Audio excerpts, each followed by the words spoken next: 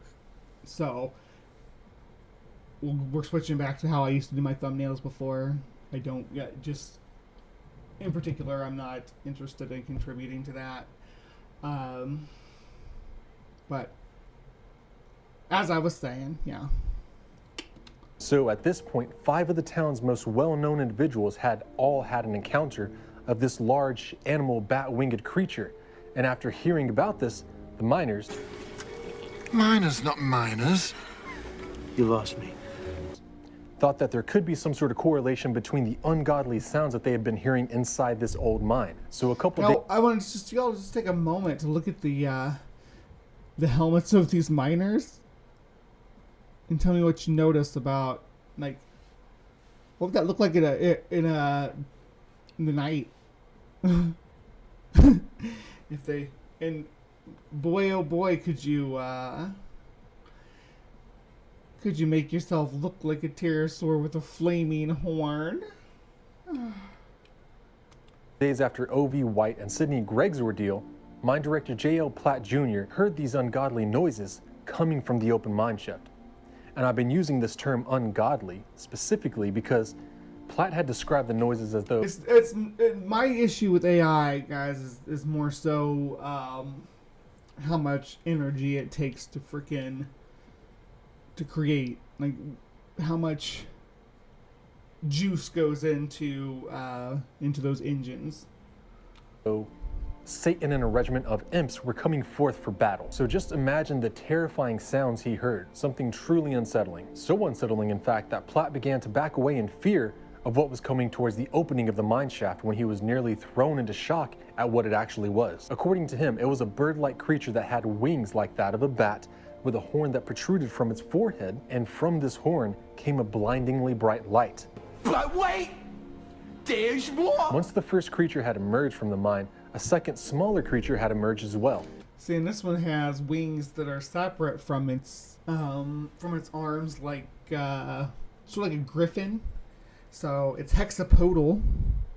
Now, hexapodal means it has 6 limbs. So if it's hexapodal, it's a good chance it's an arthropod, which would make a lot more sense even than a living pterosaur, some kind of large subterranean arthropod would be more likely to have bioluminescence.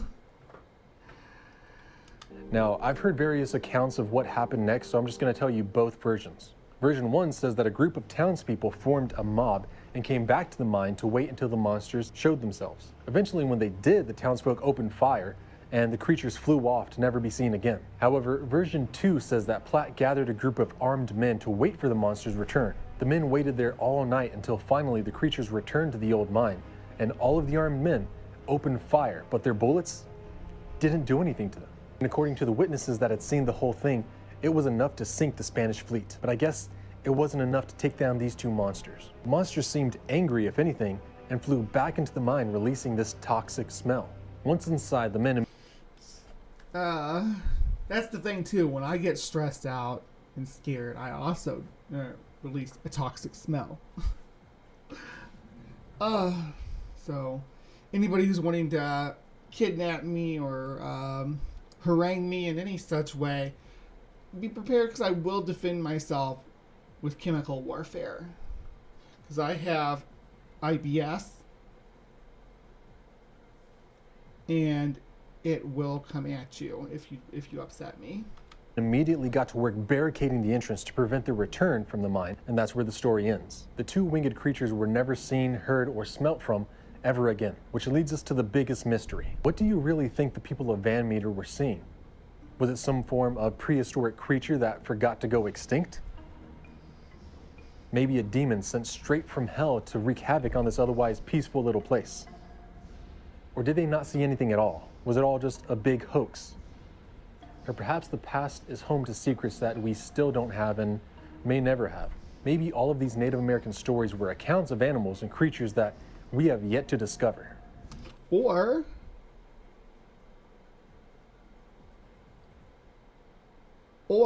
no, I do have IBS, I have a lot of medical stuff. I jest about all of them. I'm not making fun of your IBS and making fun of my own, which does sometimes render me pungent. But what do I think they saw? I mean, we saw the miner helmets. You kind of know what they look like. Draw your own conclusions from there.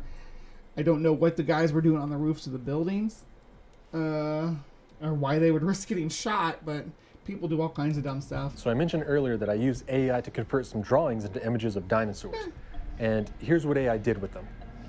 Personally, I find it so interesting that of all the things they basically described, it was really like a pteranodon, aside from the horn that lit up the night. That's basically what all these stories say. Without the glowing horn, it wouldn't be all that unusual, especially when there's other reports of dinosaurs being seen all over the world, such as the monster of Partridge Creek. But that's another subject for another time. Right now, let me know what you think down in the comments. And then check out this video YouTube seems to think you'll love, and I'll see you there. Yeah, so homie's like, yeah, it's no joke, yeah. So that was Indiana Jones's impression. I'm looking at this modern tour. I don't know how much of it we're gonna actually get through because we're down to the last 15 minutes of the segment, but we'll see how much. It's a 15-minute video, but I'm not gonna watch the whole thing. Maybe I'll speed it up too. That should help balance things out.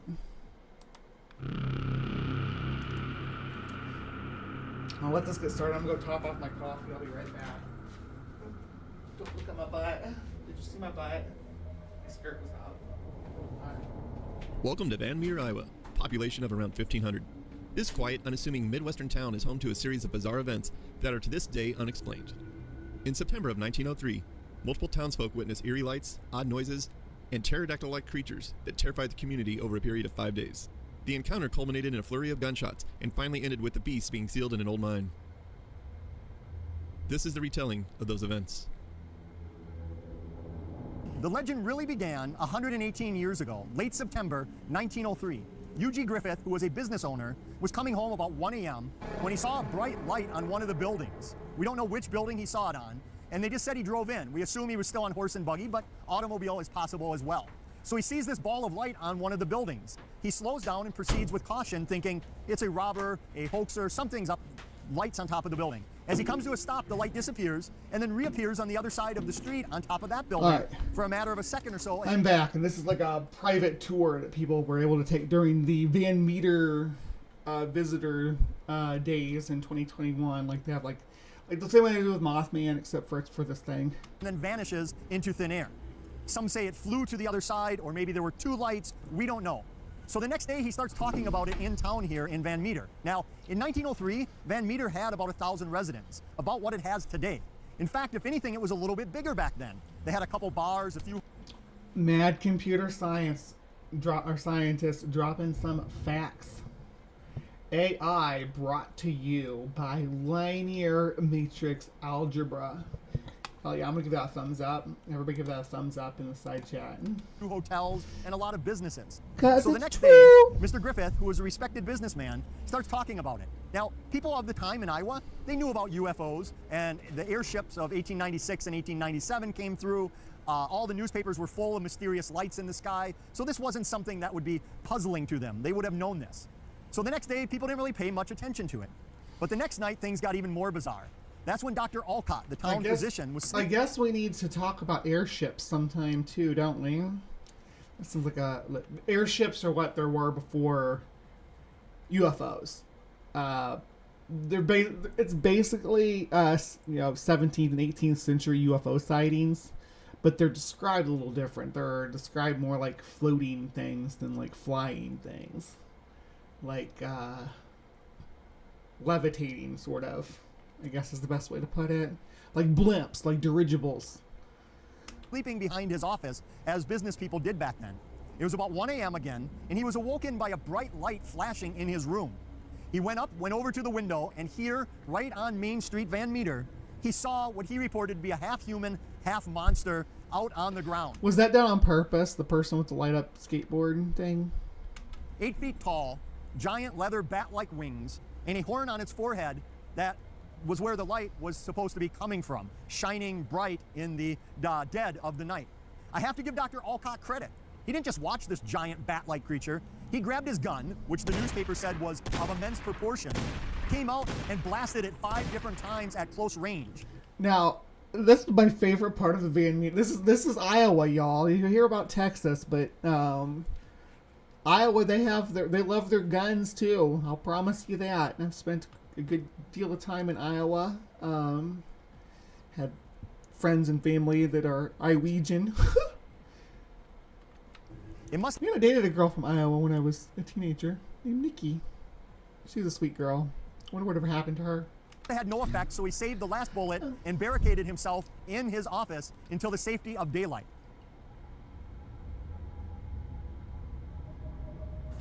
But it was on the third night when things really got bizarre, because now the town was split. After 2 eventful evenings, about half the town thought it was nothing more than a hoax, a bank robber, while the other half started to believe maybe it is really laser bats. It's laser bats, you guys. I like that. Bats with freaking laser beams on their heads. a monster. One of the disbelievers was a bank manager named Clarence Dunn. He believed it was a bank robber that was trying to rob the funds of the town. Van Meter's only bank back then. It's too bad these guys don't have guns on their hips here to punctuate what I just thought about Iowa. So the newspaper said that he left his family alone to fend for themselves. They lived in a house out by the high school. I don't think Kevlar was invented at that time. Let's see. When was Kevlar invented? 1965. So this is about half a century before Kevlar. But in my theory about this being something that was perpetrated by the miners, and maybe they were trying to rob the bank, but I think that that the resources available to miners as far as equipment and stuff to build, Tony Stark body armor, not really though, but like to build like a shield or something that maybe shaped like a giant pterodactyl head.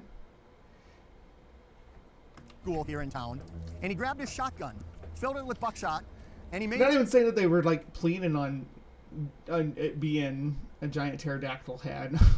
It's just a triangle or like shaped like a tower shield with their little lantern in the dark. His way down to the bank to protect the town's money.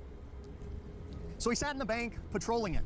Now, the bank building's up here on the right. It is now a law firm, but this is where the bank actually was in 1903. So Clarence Dunn, the skeptic, is sitting in the bank.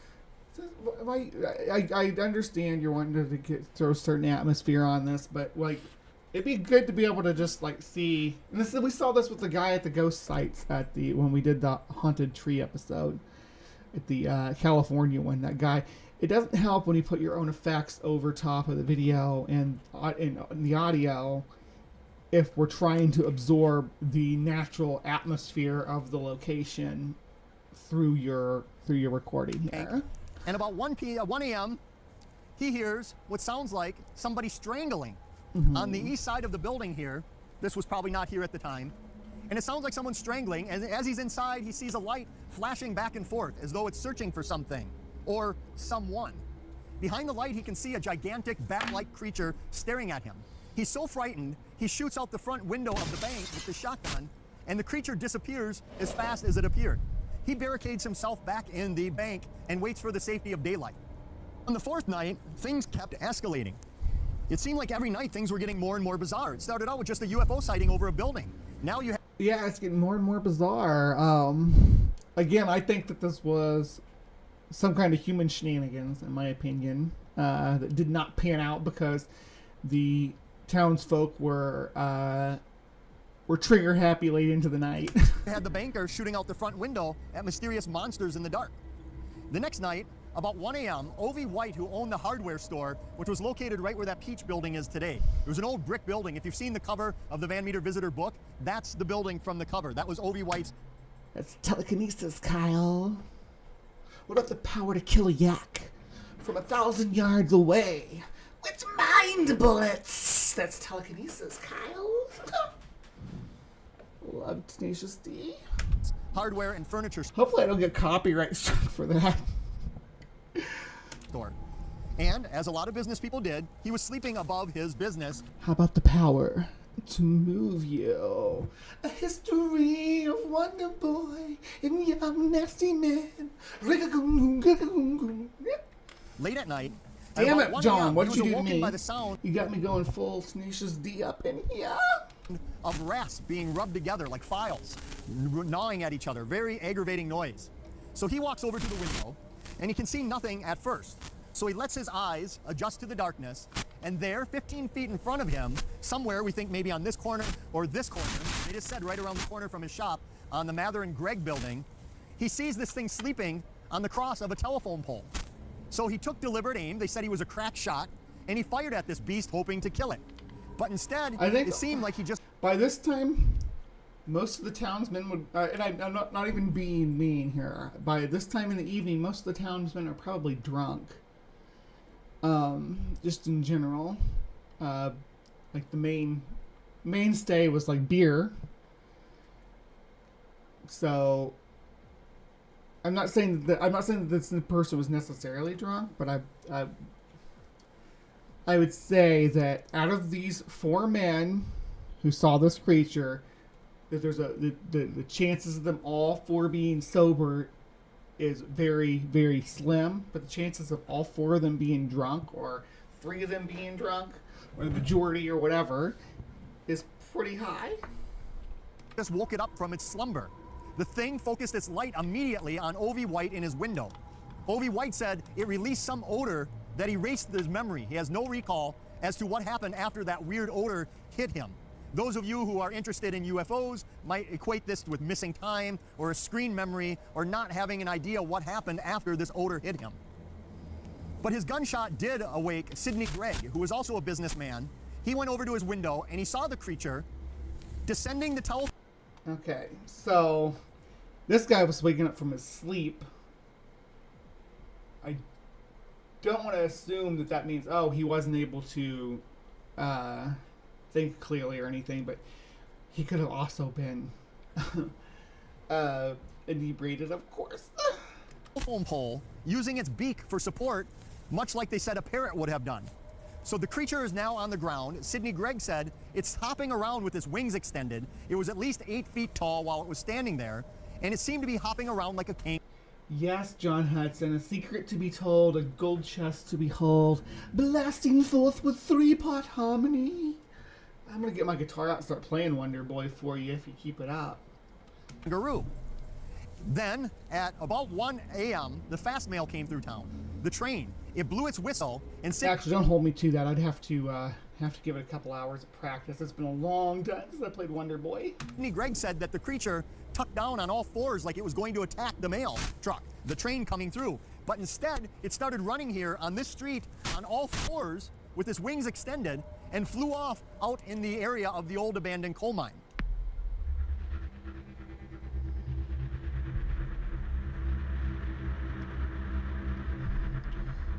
Is this the old abandoned coal mine? So now we're on the 5th night, the 5th and final evening. They believe it's coming from an old abandoned coal mine. At the time, the coal mine had been shut down for some years, and it was a big coal operation. They had train car after train car leaving every day with coal here in Van Meter. And you can't see it. I think that the correlation between the coal miners and the sightings and the way that their helmets look with the candles compared to how this creature is described are very suspicious. Very suspicious. In the darkness here, but there's still some remnant buildings of the brick and tile factory, which was right next to the old abandoned coal mine. There, they had crews working 3 shifts a day, 24 hours, making the brick and tiles. So on the 5th night, the manager of the brick and tile factory hears something rumbling in the old abandoned coal mine. He had been hearing it apparently for several days, so he decides to go over. And he walks over, and he heard what sounded like Satan and a regiment of his imps coming up from hell to wage battle on the town, according to the newspaper. So as he's there with some of his men, this creature comes up again, the visitor. But now there's a twist, like a great Hollywood cliffhanger. There's a second one with it, a much smaller version. Those effects are not migraine friendly. Yeah, I know. Of the same creature, whether it was the offspring or the female gender of the species. They decided that whatever the species is, they have genders. And interesting approach, but and why wouldn't in birds, for instance, the females are generally larger than the males, so why isn't the larger one the female speculated to be the female? Because they would need to be able to maintain flight when they're gravid, which gravid means they're carrying or producing eggs inside their body, so that they're actually like, putting on a lot of weight. And I know they only formulate the shell on one egg at a time. There's like a little chamber in their lower birth canal or whatever, that lower cloaca. I don't know if I don't like calling the whole thing a cloaca, but anyway, they're making the eggs, so the females have to be a little bit bigger because they have to be able to carry more weight at flight. We don't know, but now there's 2 of them, and they fly off. But the newspaper said nobody knew where they went that night because they weren't spotted. Yeah. Everyone in Van Meter had put every light that they had on for the evening to scare these things away. In the meantime, while they were gone, the brick and tile factory workers grabbed all the weaponry they could, and they went out by the mine. Well, I'm glad you asked, David. The reason cryptids are so stinky is because in order to use supernatural powers, you have to have sulfur. All magic work, all cryptid magic work is done with sulfur base. So it's always going to cause quite the stink. Apparently, there was evidence that these creatures had been using the mine for quite some time. And again, at the time, the mine was miles long underneath. They had teams of mules working down there. A big operation. So through the night, they wait, and they wait. Eventually, just before daybreak, the creatures come back. The town gives them everything they have. They shoot at them with every gun in the area. The newspaper said they shot them so many times, they could have sunk the Spanish fleet. But whether these were the worst shots in Iowa, or these things were impervious to their weapons. Is that Alice Cooper? Is that Black Widow from Alice Cooper, John? Because outside of making hideous noises after being shot and releasing more of that mind-altering smell, the creature simply descended back into the coal mine. The townsfolk were in the process of boarding it up, and the news... When I was in Amarillo, at a hotel in Amarillo a couple of years ago, and the whole the hotel's water, the drinking water, the shower, the swimming pool all smelled like sulfur, and my whole family could smell it, but nobody else could. It was a strange ordeal. The water here, fortunately, does not have that pungentness. The newspaper said their next plan was to try to get rid of these creatures, but that's where the story ends. There's no follow-up. Did they dynamite it in? Did they kill the creatures? Did the creatures fly off to become the Mothman of Point Pleasant or some other winged cryptid out there? We have no idea. Maybe it went to New Jersey and became the Jersey Devil, and maybe one of the guns blew its horn off is why we don't hear about the Jersey Devil having a horn or the Mothman having a horn. It's all the same creature just bouncing around the U.S. We don't know what happened. Even the history of the area does not know when the mine was officially shut down, whether they filled it in, how they did it. It's all missing, as though the case never really was investigated. But what's amazing is that over the years, even though this was a sensational story, people forgot about the legend of the visitor. But the place was thought to be haunted, because teenagers mostly would come out here believing that the place was cursed or haunted. They would come out and see shadowy things moving about, bricks thrown on their own by some unseen force. But because they didn't know... Maybe the horn is... Maybe this was the mine shaft was a portal to Equestria. Alright? Yeah, bear with me. Because the creature had a glowing horn, and we have tiles and bricks flying around on their own. Yeah, telekinesis. It had wings. No, every pony knows that that there are winged residents of Equestria and horned residents of Equestria, and sometimes winged and horned residents of Equestria. I'm just saying. We don't know what Equestria smells like. It might smell like sulfur. Know the legend of the visitor. They blamed it on just being a haunted area. Eventually, some even referred to it as a brickyard haunting or brickyard creature out here. So that's where the story ends up, leaving us with more questions than answers.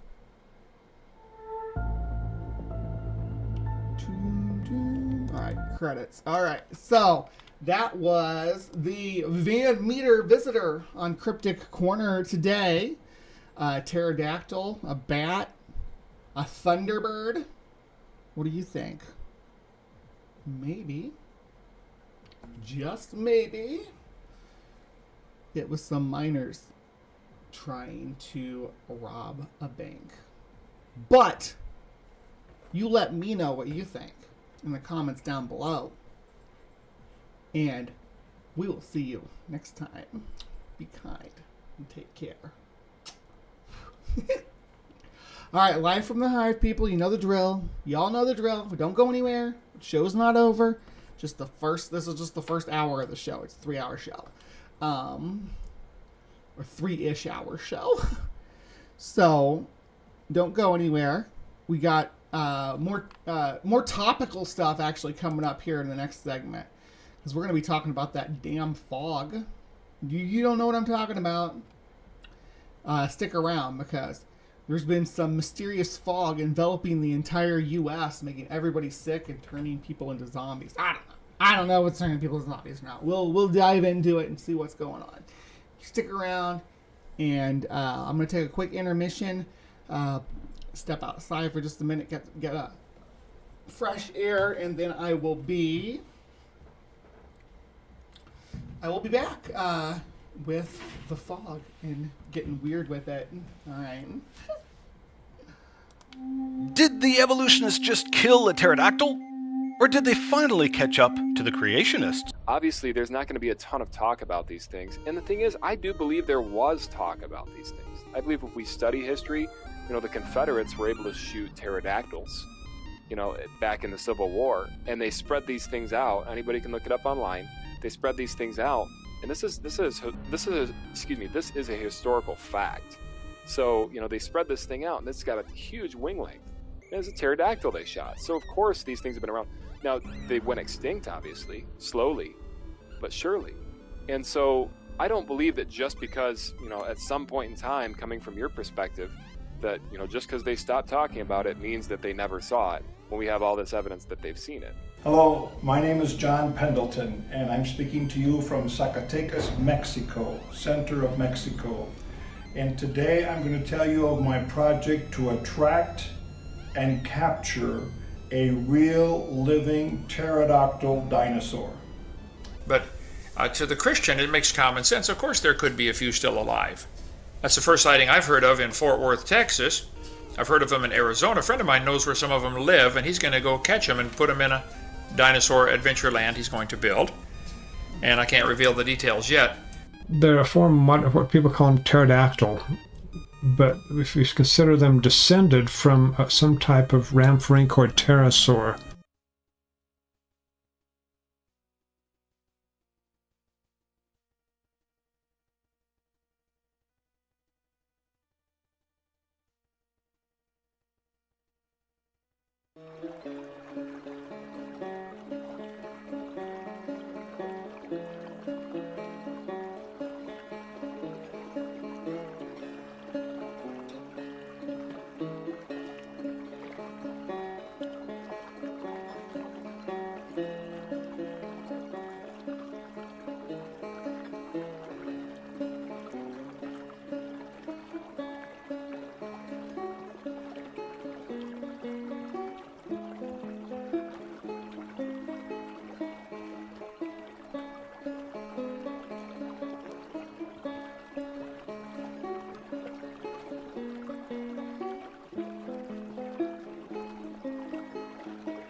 Hello, my beauties and bees. Thank you for joining me as we look into this very serious matter today of the cursed plague fog. I don't know what to call it. Fog. There's freaking fog that just over the last week. I'm going to turn on my heater before I make fog.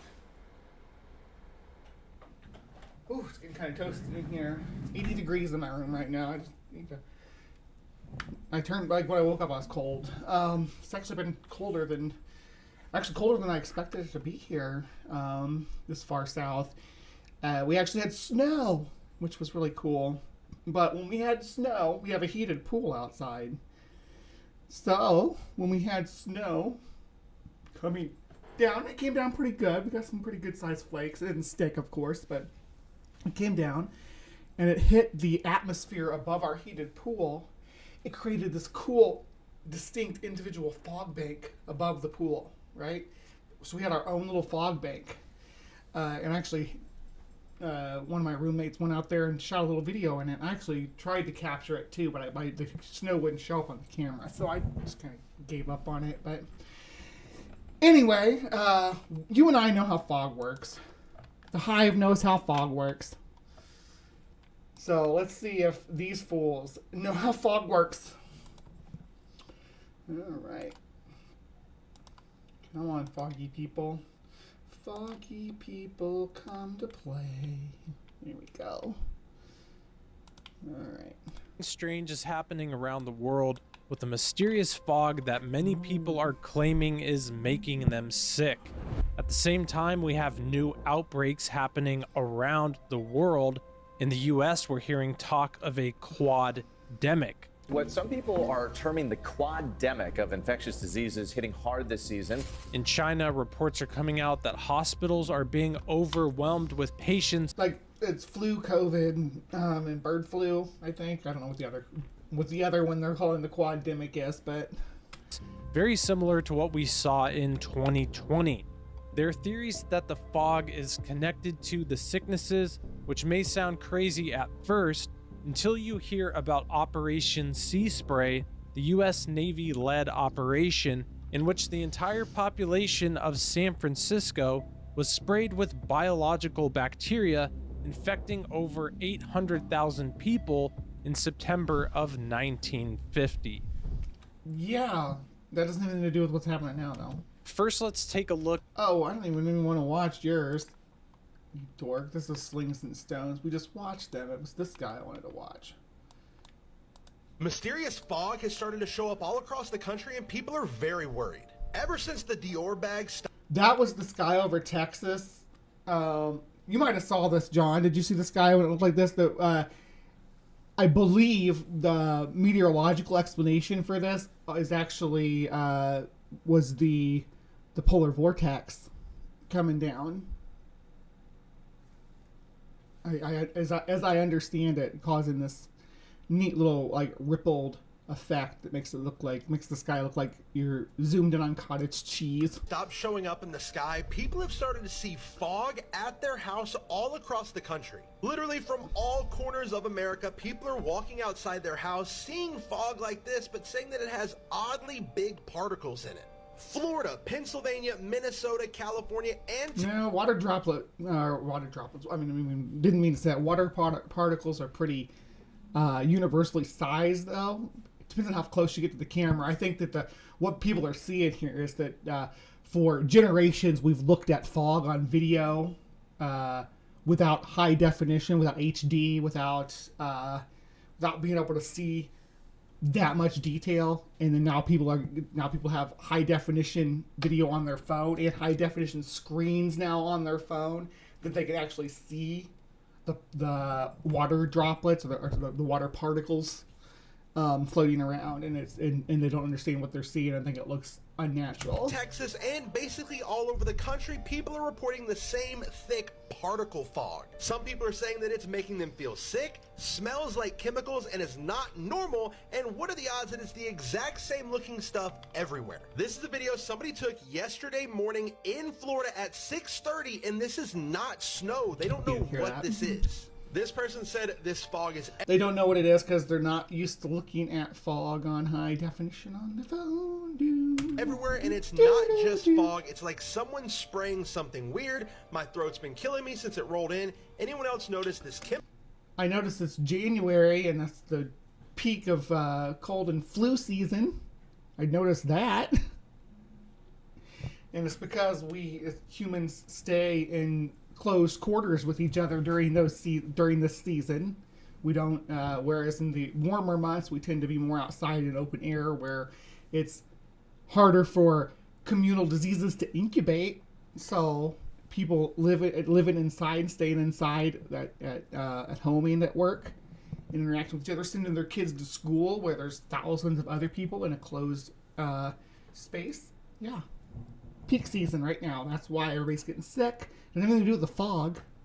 This is like a correlation causation argument. Chemical smell, it's not natural, feels like we're in a sci-fi movie where the air is not safe anymore. No one has been able to say exactly what this fog is or why people are able to see it all across the country. I know, don't fight me. I am very late when it comes to the fog scene around the world, but don't worry, I'm getting to it now. Your boy has been busy, This is the guy. This is the Art of Kicks who we're responding to today.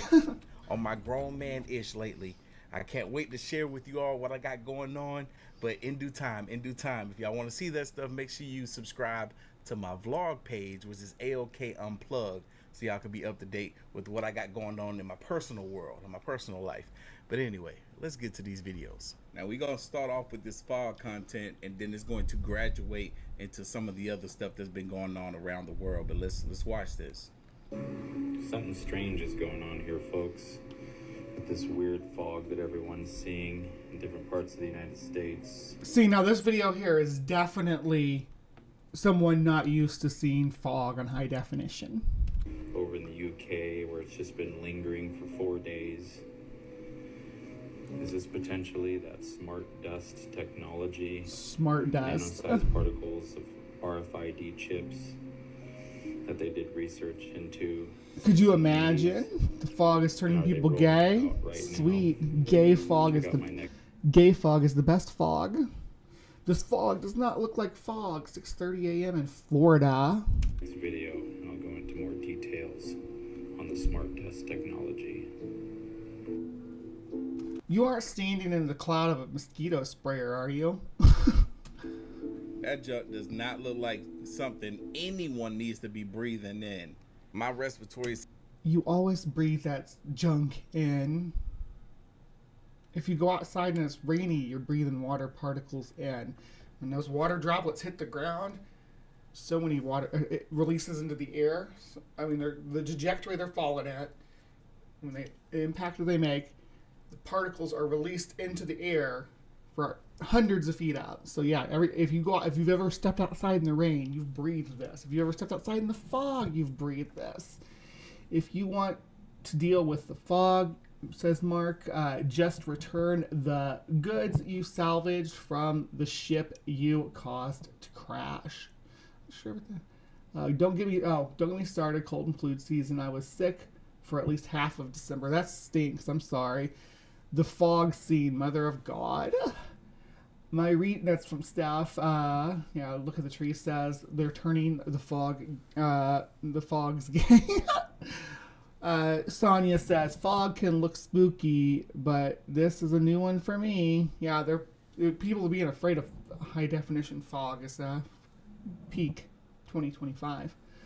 It was a dark and dreary night. The fog rolled across the land, says Jester. System has not been the same since COVID, the Rona, and I couldn't imagine being out there in that area. Same, brah. Same. My shit is the brain fog. And yeah, but I don't have as good of a respiratory, and that, and I'm doing correlation and causation too, because I had COVID, but I also turned 40 during that time period. So is it really the COVID, or is it my body slowing down as I age? They're trying to breathe that in. I'm glad I didn't experience this dust, this fog, this smart dust that they proclaim is in the air. It did reach Georgia from what I've seen from some of these creators, but it didn't reach me. And the fact that people are proclaiming that this thing has a weird smell to it. I'm gonna guess Atlanta. Is that like an Atlanta hat? I think that might be an Atlanta hat. Oh no. It smells. Rain has a smell to it too. Pedicure, is that right? Am I saying that right? I'm not saying that the fog smells like Petticore. If I'm saying it wrong, put it phonetically in the side chat, and I'll try it again. I love that. I love saying words wrong, but learning how to say them right on camera with you guys. Some people are like embarrassed about that, so they don't try. So I try to do it publicly. Like I had a Missouri education. Yeah, I went, like a country school, but education. So it's not the best. And most of the stuff I know, like y'all hear me talk about, like the phylogeny stuff, I've learned as like an independent individual because I'm a big nerd.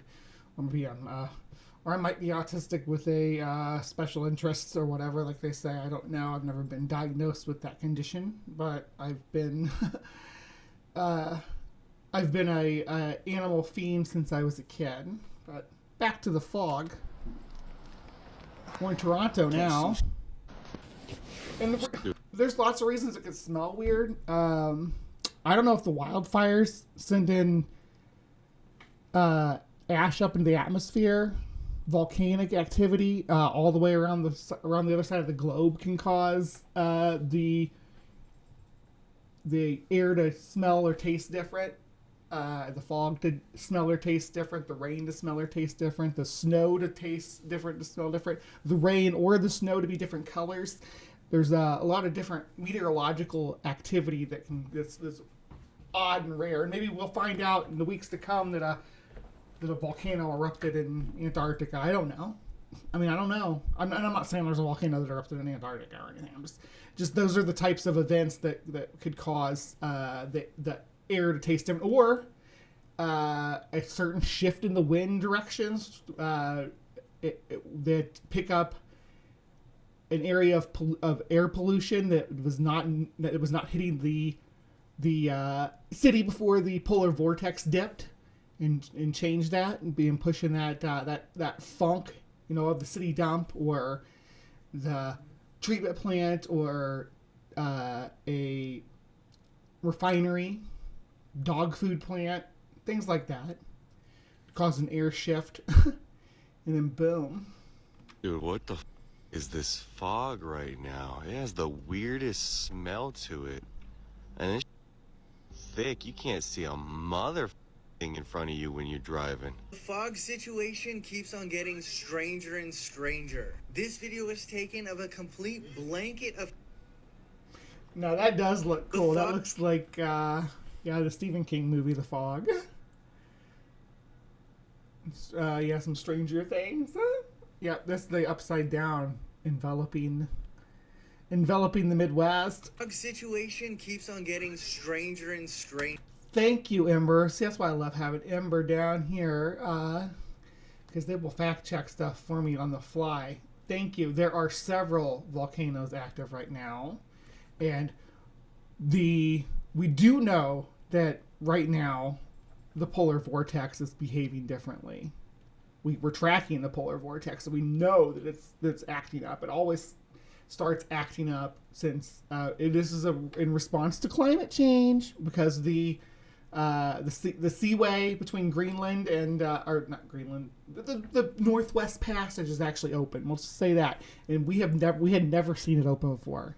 So this is like new. There's a new seaway, new water, a new direction of waters flowing through the Arctic Ocean into the Pacific and across the top of the planet. So new things are happening environmentally, and there's not much we can do about it besides watch and keep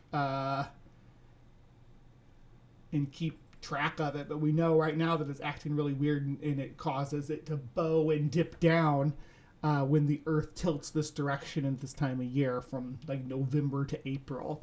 It does this wonky thing now where it like zigzags down below the Great Lakes, and it's causing all kinds of weird weather patterns and stuff, including huge droughts that lead to wildfires, freezing, like it is down here in Texas and Florida, where it doesn't usually freeze that often, and hurricanes like what we saw at the East Coast. This video was taken of a complete blanket of fog coming over this town. And some people are saying that some of the videos are just snow and it's not actual fog. Well, you can take a look at this video. Petrichor, yeah. Did I say it right the first time? I see you put it in there, Mark Smith. The word is petrichor. Thanks, Doctor Who. Yeah, I think that's where I learned it too, is Doctor Who. Ah, little Whovian, are ya? When St. Helen blew up, when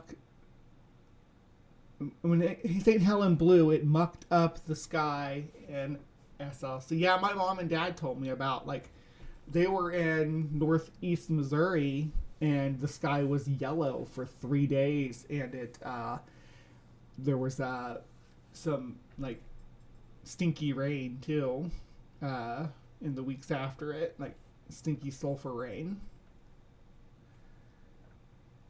Here where the woman turns on her light in the same area she was already in, and it's not snow, it's caused by the fog. Strange particles just float. Is it nuclear snow, Steph? Is it, Steph says, here's an hypothesis. Is it a hypothesis or a hypothesis? Because I know it's Latin-rooted hypothesis, so, or no? Anyway, it's part of their nostalgia for the 1950s when the snow was contaminated with strontium-90 from atmospheric nuke testing. Yeah, some of the dumb stuff that we did in the early atomic age. Floating around, acting and behaving not like normal fog. But I think the strangest thing that we have seen so far is this next video. This occurred yesterday in Texas. This is a woman's pool. She woke up to it this morning. She's had a pool for years. I've had a pool, and many people that have pools have never seen anything like this. She hadn't added new chemicals, changed. Something got into your pool. I don't know what, but it looks like something got in there and started to break down. I don't know that means that there's demon fog or whatever we're getting at. Anything about the water. The only difference is that there's been fog pouring in every morning and orbs and drones in her area. This is a close-up shot, and as I've mentioned in the past, though there's no facts to back this. I mean, because someone could have freaking poured, I don't know, like a can of cooking lard into your pool. Or poured a hot pan of cooking lard into your pool. This isn't hardening on top. I'm not saying that's what happened. It's just to jump to it being from the fog is such a weird flex, such a weird correlation. If it had been, but we know if it had been raining, they would have linked it to the rain. If it had been snowing, they would have linked it to the snow. But the thing about this is, this whole episode is going to be a perfect example of causation does not equal correlation. Or I guess it works inverted too. Correlation does not equal causation. We're calling it a chemical fog. But what do you guys The causality fallacy.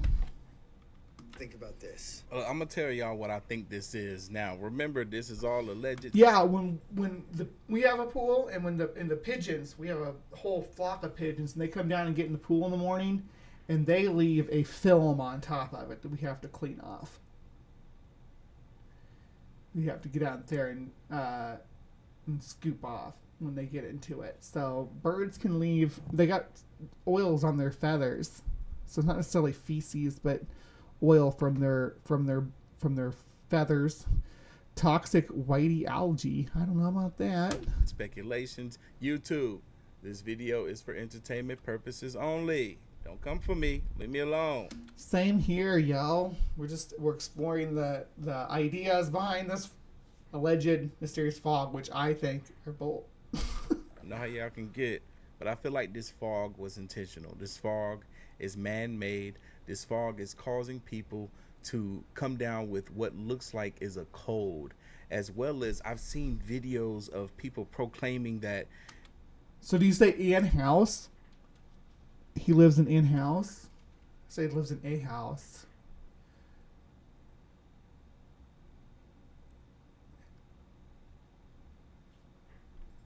In hospital. I don't know. I did not know that. Interesting. Steph says it's an and before H in orthographic rule that's slowly dying out. I was not familiar with that. Dang, I just saw a tad of blue float by. Maybe this storm is moving on finally, says Sandy. I hope the weather stays stable for you. You've had enough punishment for the next decade or so down there in the mountains. When I leave the apple juice out, it starts to look like that, says Robert Madewell. Interesting. Like animal feces on the ground after this fog has hit it starts to grow hair like overnight. Like, what is this? I feel like they have pushed it. Animal feces starts to mold once it's been hydrated. Okay. Yeah, that sounds right. This thing out into the air.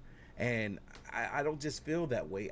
Oh, Steph, don't worry. I was not doubting you for a second. I did not know that because by the time that I went to school, they were teaching the only time that you start with an and is when it's a A-E-I-O-U and sometimes Y. So that's really cool. I did not know that because I can see it for words like hors d'oeuvre, like an hors d'oeuvre, or an hour. I can see it for that. Like in my head, that works because the way you start it. But I can even see like in whiteout. I don't know. Also have video to show that could be the case. Just watch. Really can't make this up, guys. Look over there.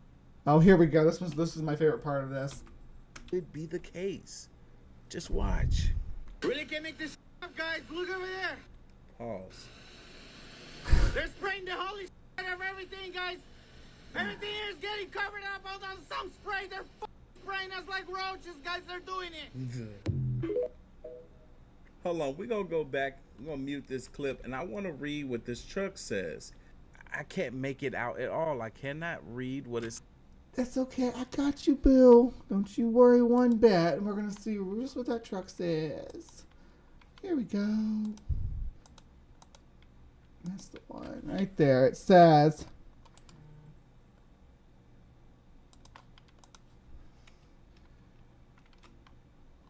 It says Miami-Dade County. And that's D's for the Dade part. Can't make out what this says, but it's mosquito spray. Yeah, it's mosquito spray. Like, oh, we gotta zoom back out. Come on, pull all the way back. There we go. So, yeah. Regular mosquito truck spray routes have been revamped. This is from 2022, though. This isn't current, but it's the same truck and same company that's doing it. But let's make it out like it's something weird and mysterious. It says on the side of this truck. Do you guys know? Because look, I'm never one to be afraid to admit when I'm wrong about a clip or video. But do you guys know or think that you know what this truck is? What's it doing? What's it spraying? Is it spraying something for a different purpose or reason? This is only one of the clips that I have seen in regards to how it is that they could be distributing this smoke, this smog, this fog in the air. Watch this. All right. And I just wanted to tell you, just to give that an example, this is how easily these things are debunked, right? Like, it's not, like, sometimes I'll get lazy and I'll just debunk a couple of the videos just to give you guys an idea how these things are happening and what's correlating and what is not, what is a causality fallacy to attribute to the fog. This it's just rolling in, but where is it coming from? This person says the fog rolling in is making you think your government is corrupt.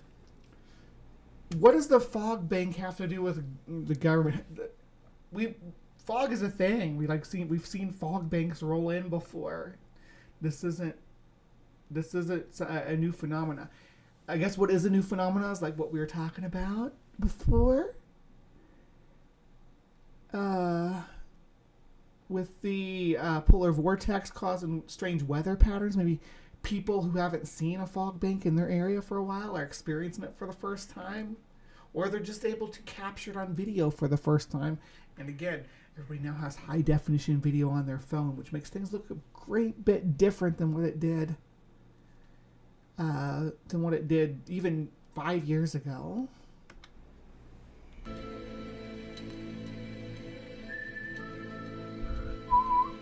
This audio, the sound that you're using here, or that you're letting it play here, is going to get us both copyright stricken.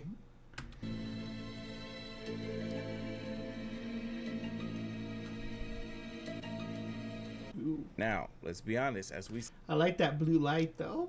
sit here and watch this, we don't have enough context to know for sure that this is what they're proclaiming it to be. I hate that I know more about what smart dust is than I do about the nature of where this. I'd be concerned if fog didn't roll in. How else am I supposed to come? If I was going to spread evil fog, I'd do something way more subtle than spray trucks in plain view. Exactly.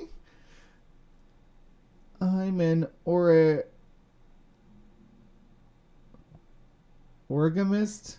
Not sure Barbara Medwell says. I'm an orgamist.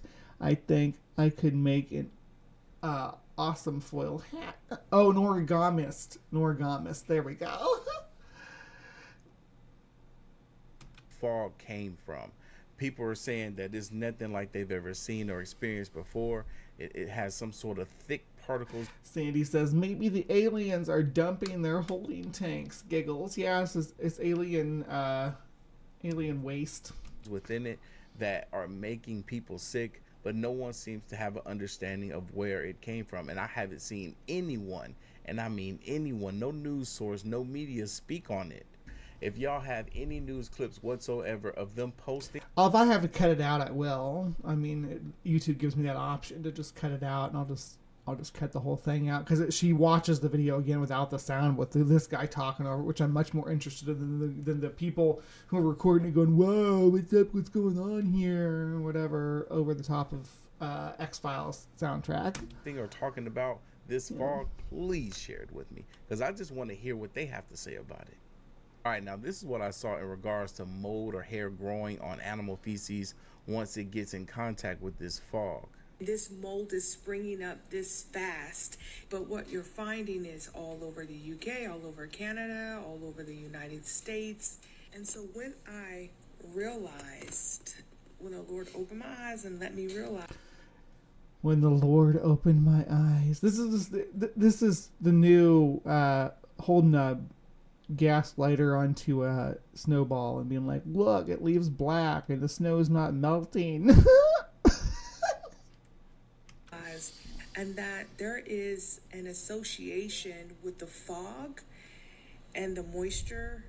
We are being doused with moisture that's now producing mold.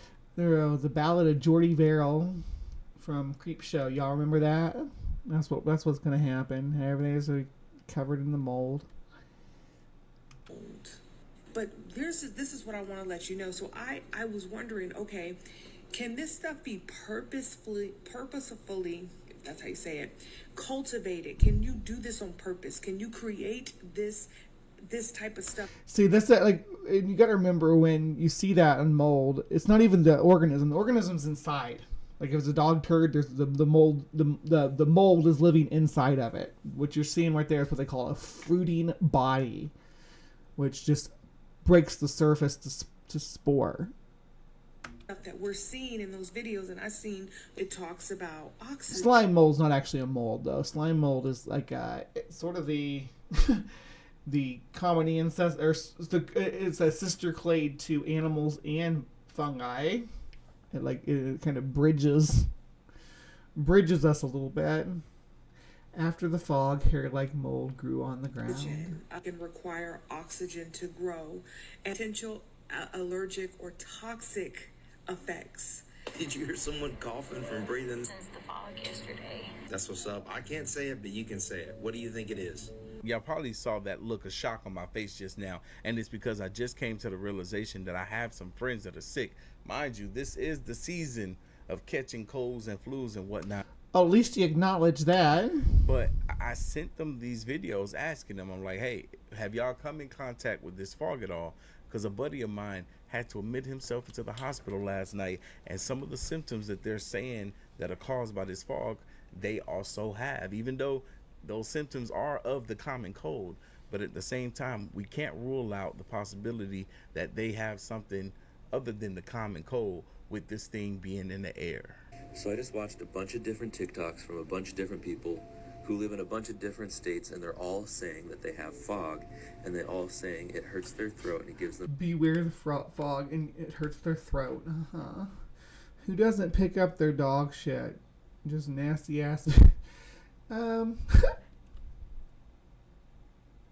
headaches, and it makes them cough, and it makes them sick. And then some are saying check your air filters. Is it Satan? Yeah, I need to make a little clip of that to pull up whenever I watch these videos and they start to get into the demonic stuff of the church lady. Could it be Satan? It's church lady is probably Dana Carvey's best role. Wouldn't it be great now that he's older to have a new church lady movie, like a throwback to the classic SNL era? Listen, Lauren Michaels, I can pitch you a script for the church lady in the new Satanic Panic, right? To approach the new Satanic Panic, and she's gonna bring the old Satanic Panic with her. It'll be a great comedy. So I'm like, okay, I just come down here and check it. Check those air filters, y'all. If you live in a state where you have experienced this fog, check them filters. Just check your air filters anyway. That's just good advice. I'm with you here, friend. And we just changed this, and look at it. It's exactly like everyone else's video. Wait, hold on. He's proclaiming that they just changed this air filter and it's looking that filthy? Come on. Like super dirty so quickly. It's gross. Wow. Yeah, you just need to clean your air filters, my dude. I need to show you guys my air filter in my house. There's fog everywhere, and I've been feeling like respiratory issues for like a couple days now, like basically since the fog started. And I decided after seeing all the fog videos on TikTok, I would come and change my filter, which I do every month because I keep them on deck. I have like, ooh, Lord, I have like 8 of these, and they're expensive, but I keep them on deck because I like clean air. This is a new one. Let me show you what my new one looks like. This is a new one, okay? Mm-hmm. It's a MERV 11 filter. And I'm okay with this being the perspective that we take here. What's the point? No, keep in mind, I just changed this filter like a month ago. Let me show you the one that I'm about to pull out. What? What in the actual? Look at this filter, y'all. I've never pulled out a filter this dark in my life. This is not normal. It's black. Was your neighbor like burning leaves, maybe? Oh yeah, there you go, Steph. Where's this person located? Because anybody hear about fucking wildfires? I'm reminded of a story where aliens take over Earth by spreading a fog that melts humans. They wipe us out, but our robots wipe them out. So there. And I thought it was Chart when it was Satan. Look at the new one. Oh my God, y'all. Oh my God. This is crazy. I'm sorry. Was there a fire nearby recently, maybe? There's a lot of reasons why your air filter could get blacked out like this. Even your neighbor burning a pile of leaves could cause that. Because this thing is actively sucking it in. And if you had like you don't even need to have your windows open, but especially if you had your window open at some point when it was nice out. And it's been nice in December in places where it's usually not nice in December. This isn't normal, yo. It's not normal. This fog is not normal. This is not normal. Never in my life have I ever seen a filter like this. Never. What? I change these all the time. I have a I'm gonna ton of speed our them. video up here a little bit. This is banana. And she proclaiming she changed this out a month ago, and now it's black. At this point in the video, I urge you guys to pause this video. Go check your air filters right now. It ain't gonna hurt you to pause this video, then come back. Go check them air. All right, let's do it. Everybody, get up and go. I'm gonna pull my skirt down or my dress down again, so I don't flash you guys. We're gonna go check our air filter. Be right back.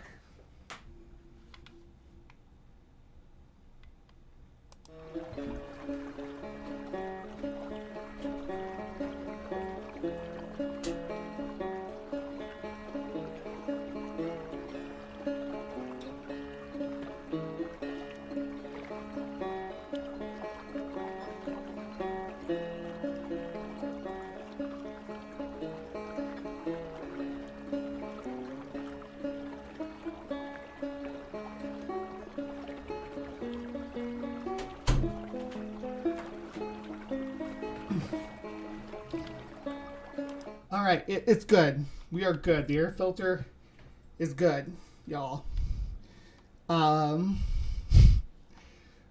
Which doesn't surprise me because we just changed, or I'm sure it was just changed before we moved in the beginning of November. Filters. Make sure they're right. Make sure they don't look like that. If they look dirty, that's fine. That's normal wear and tear. But if they're filthy, change it out, please. Has anybody else noticed it's been foggy for days now, and the internet never fails to let me know what's happening? All right, as y'all can hear, this man is not in the States. I think he's in England. Let's hear what he has to say. First thing I saw said this is all down to geoengineering. What's that? I have no idea. It doesn't sound like he's from England to me. I think he sounds Scottish, but I'm not real perfect at identifying accents, but he sounds Scottish to me. Maybe from the Hebrides.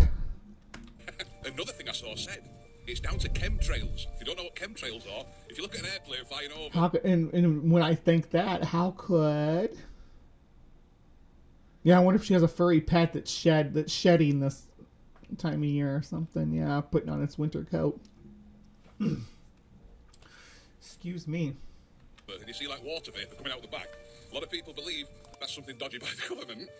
Hey, now another theory that is quite interesting. We got chemtrails, contrails. Yeah. We all know that nonsense. Doesn't want you to see what's in the sky. Now, I'm not too sure what that means, but one thing the fog did stop me seeing was the horse racing was on ITV. Couldn't even see the horses running. Weird. And then another theory, which is the obvious one, UFOs. Causing all this fog. Robert Madewell, exactly. Fog in Great Britain? No, say it ain't so. Wales or Zealandia, perhaps, says Ember. Okay. Yeah.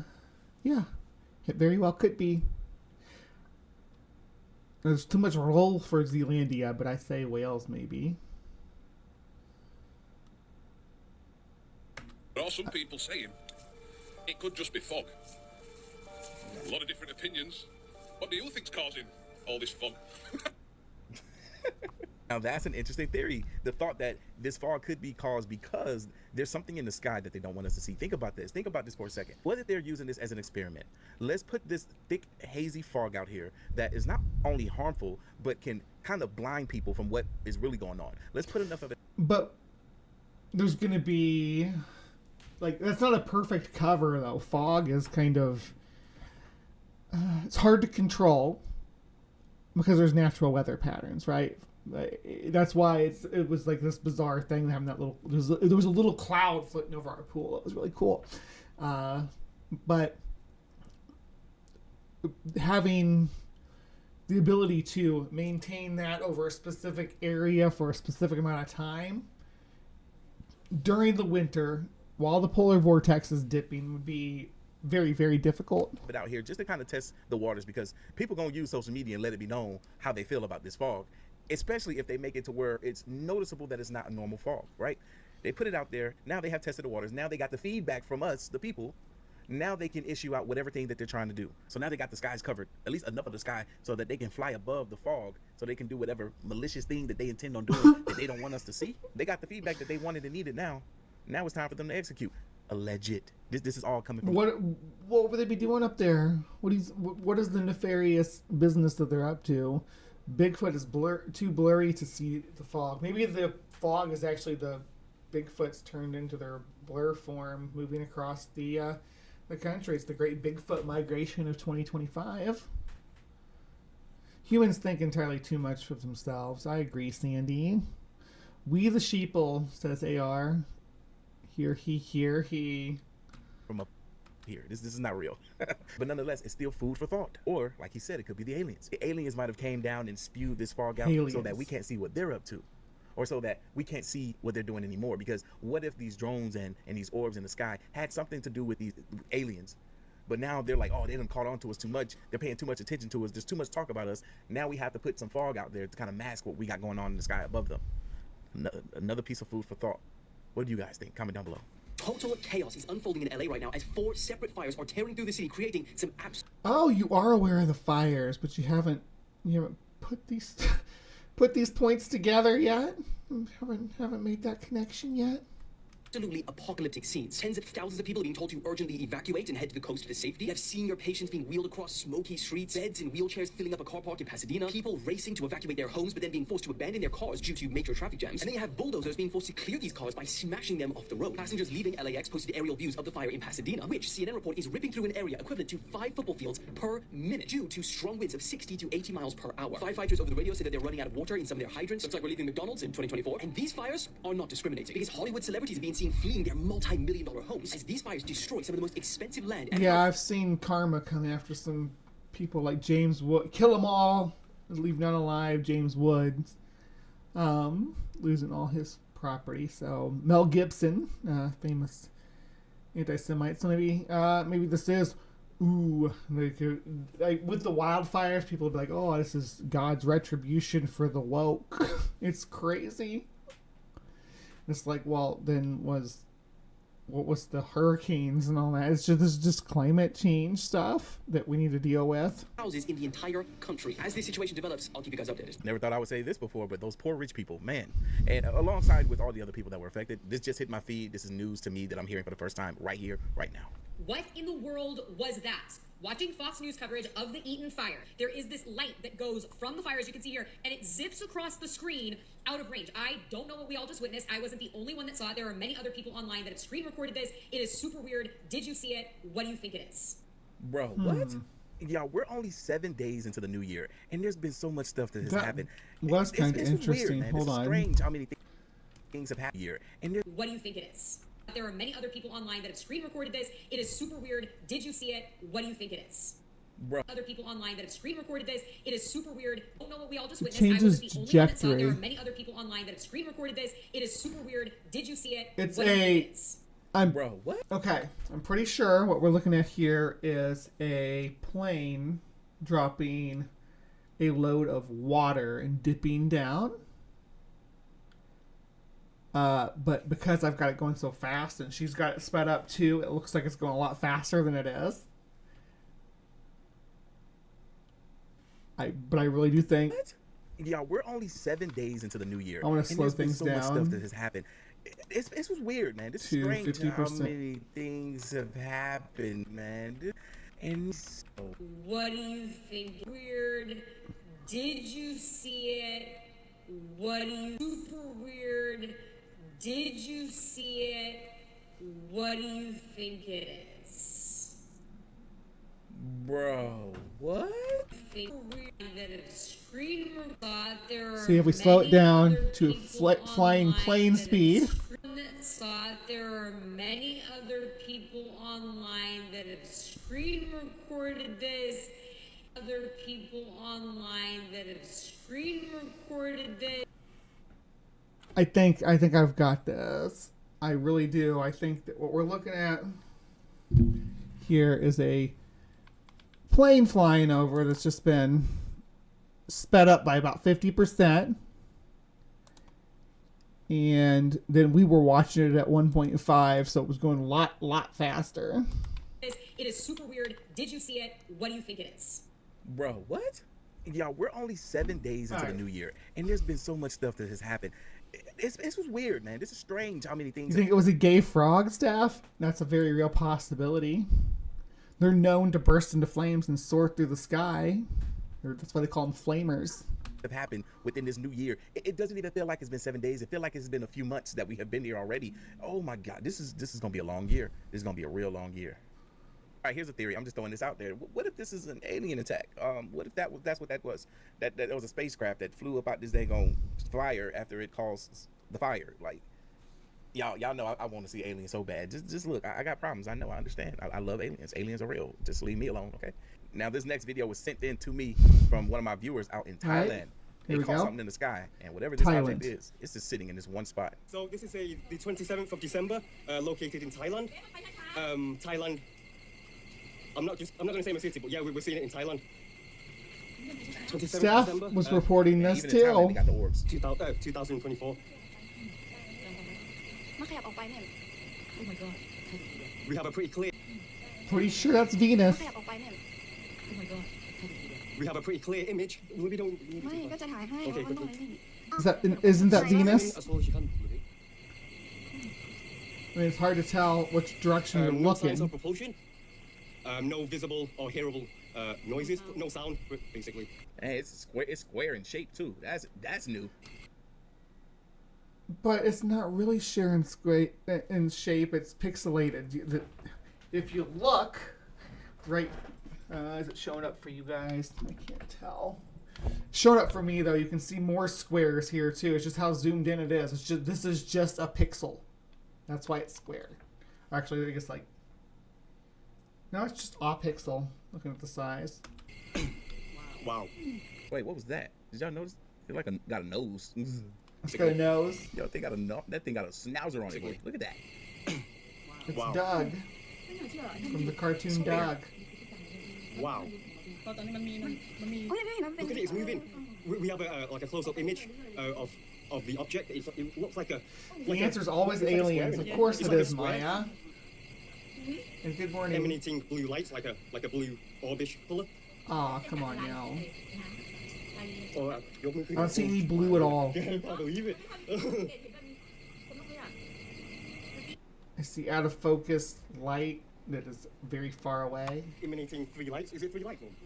Yeah, 3 lights. So it's more like a triangle. Yeah. Is it a triangle or a square? Square. It's a square, yeah, but it's with the lights. Look. It's going to be a square and a pixel.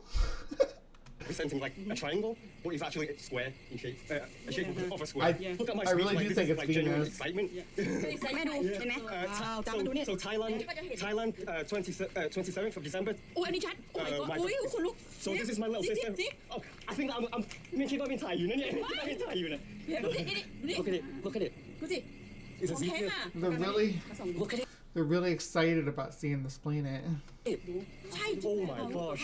I've got like a well. That is true. I wish they'd say we're looking southwest at this time of day, but it looks like when they zoom out and you see where you can see the rooftop and stuff.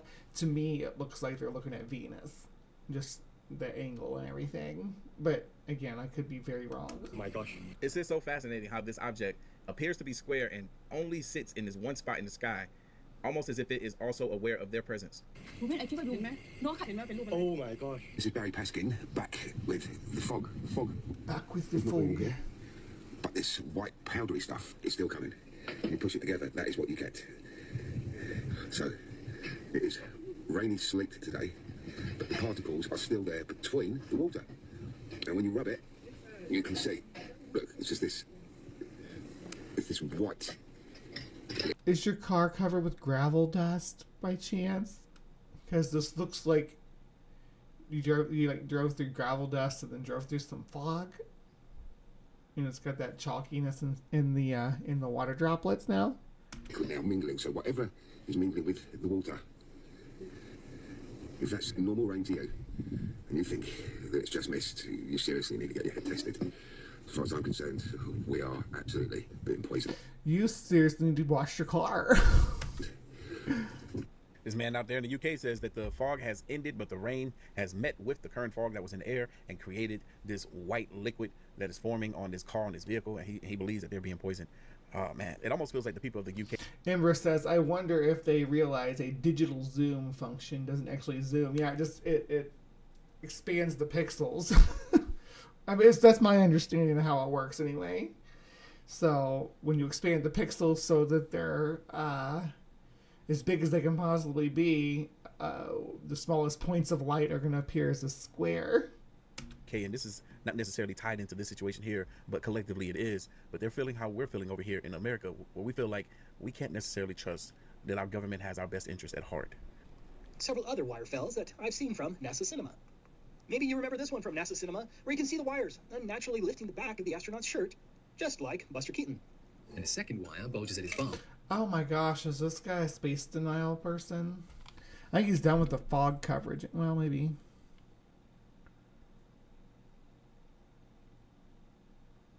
I'm not interested in his space denialist stuff today, but let's see.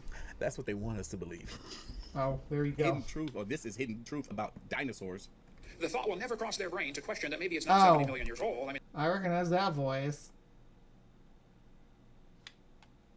Yeah, I got plenty of videos on Kent Hovind and dinosaurs. Is this Bigfoot? All right. Anyway, let's look at this guy's channel, because that's all he's got on the fog, I guess, is that first 20 minutes out of the 20-minute video, which is pretty good. This is kind of what I was going for. I'm going to look at his channel, though. Art of Kicks. Let's see what else kind of stuff they cover. Horrific TikToks that shouldn't be ignored. LA on fire. Shocking footage and updates. And recent wildfires. Mysterious fog. That's one we just watched. Mysterious golden orb. Jump scare compilation. Mandela effect. Real or hoax. Shocking alien footage. Okay, yeah, so definitely worth sticking around here. Look at this. 1.23 million for the guy who says that's what they want us to believe. Alright,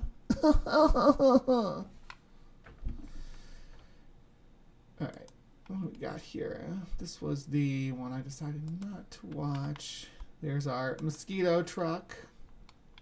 Daily Mail was the big scaremonger on this because, of course, they were. A thick fog is sweeping across the U.S. with locals in multiple states reporting how a burning chemical-like smell has blanketed their communities.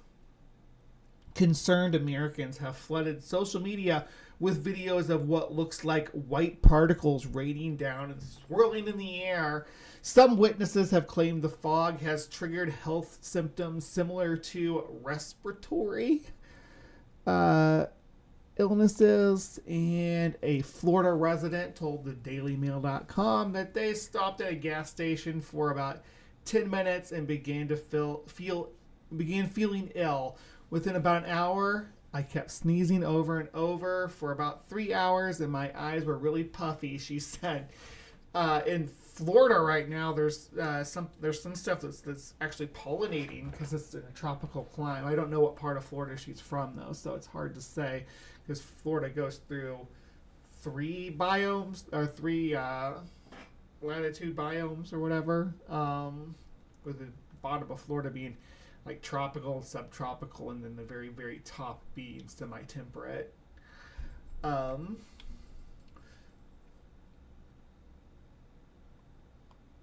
I get very warm, and I felt like I had a fever, and my stomach was cramping. Parts of Texas, Wisconsin, Iowa, Maryland, Virginia, West Virginia, Nebraska, Kansas, Oklahoma, North Dakota, Florida, and Minnesota are under fog alerts when the bizarre reports surfaced this week. So are those places not usually under fog alerts?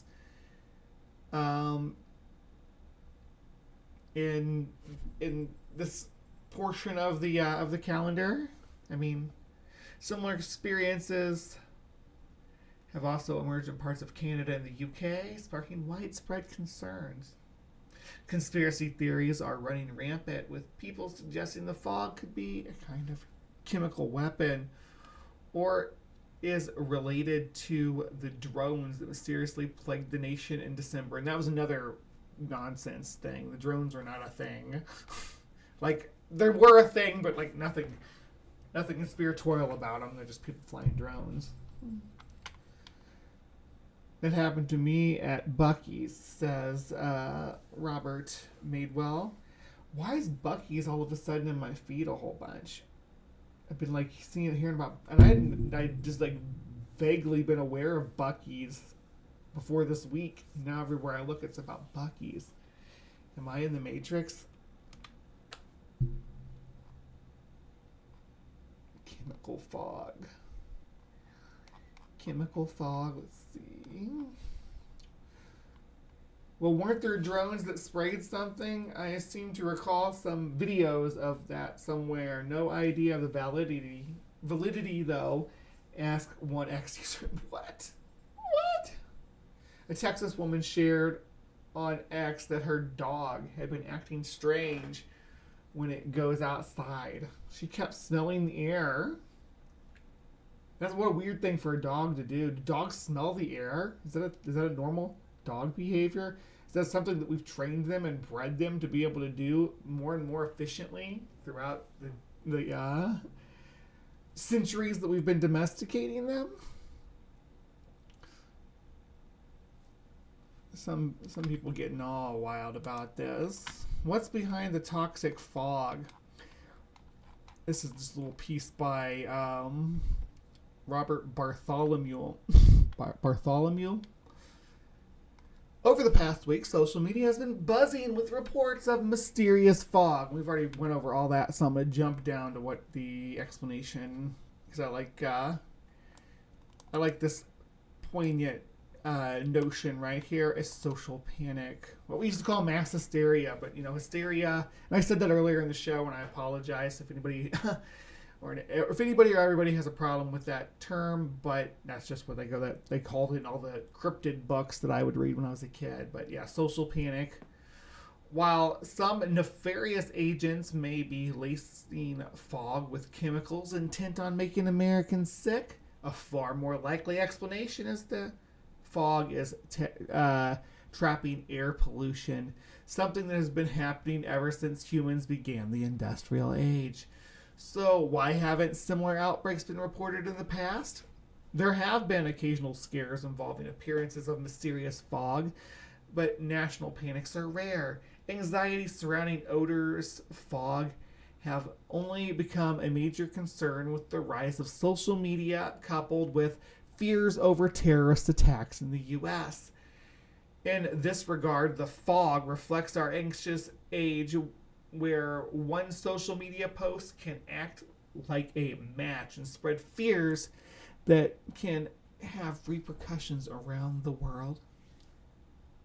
A recipe for a fog scare. The recipe for these panics starts with someone posting something on social media, such as the presence of an odor-smelling an odd-smelling fog.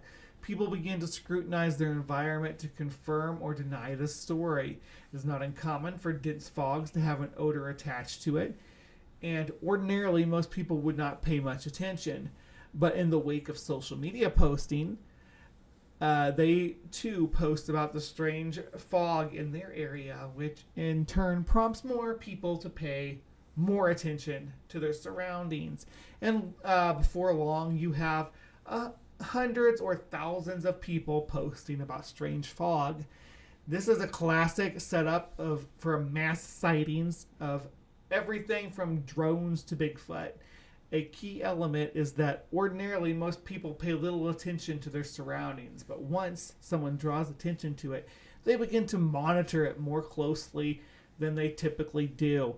As for the various health complaints that have been attributed to the fog in certain people, suspended pollutants can cause respiratory problems and eye irritation, and they can even exacerbate cardiovascular issues, but such pollutants are not associated with many of the other complaints that have been reported. Of course, in any given pollution, people have health problems. And as for the woman's dog sniffing the fogs, well, dogs often do sniff the air. The case is reminiscent of the famous Seattle windshield pitting scare of 1954. At the time, the U.S. was conducting atomic bomb testing in the Pacific, and there was concerns that fallout could be carried to different parts of the world. People living in the vicinity of Seattle, Washington began to report mysterious pit marks on their windshields, which were reported in the media. Before long, thousands of people reporting tiny pit marks on their windshields. Alarmed by the sudden appearance of these marks, the Washington government declared an emergency and contacted President Dwight Eisenhower, who sent a specialist to assist in the problem. In the probe. They eventually concluded that the pit marks had always been there in the windshields and that most people didn't notice. But with all the publicity about atomic fallout, people began looking at their windshields instead of through them. Whether it's windshields or fog or Bigfoot, the process is remarkably similar. All right, and that was... again, just a little write-up about this from Robert Bartholomew. And yeah, what's your thoughts on this alleged mysterious fog? Do you think that that there was some chemical agent hidden in the fog? Was it alien waste being dumped out the back chute as they passed the planet Earth? Is it supernatural fog that has portals to a planet with bugs, like in the was it Stephen King classic, The Fog? Yeah, let me know. Let me know in the comments down below. Please remember to be kind and take care. And we'll see you next time. All right, live from the Hive audience. Do not go anywhere. We're not done with the show yet. We still got a whole half an hour of content to come at you with. Or maybe half an hour of content. We'll see what happens. But we are going to be talking tigers in the upcoming segment. So stick around if you like tigers. Stick around if you enjoy learning about tigers and watching tigers do tiger stuff. And it's also going to have a production of my favorite poem.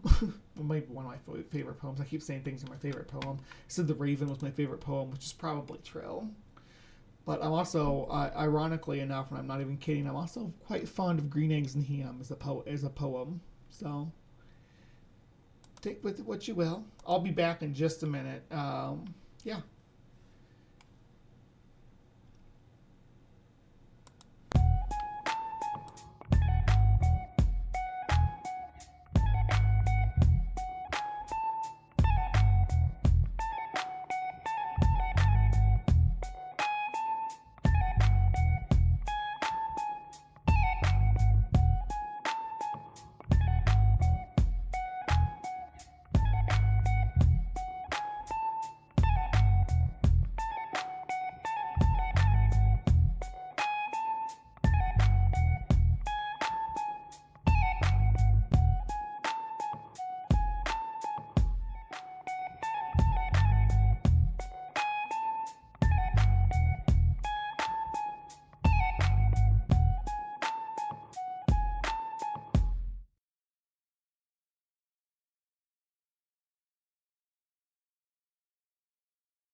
We're talking about is licking toads to get high.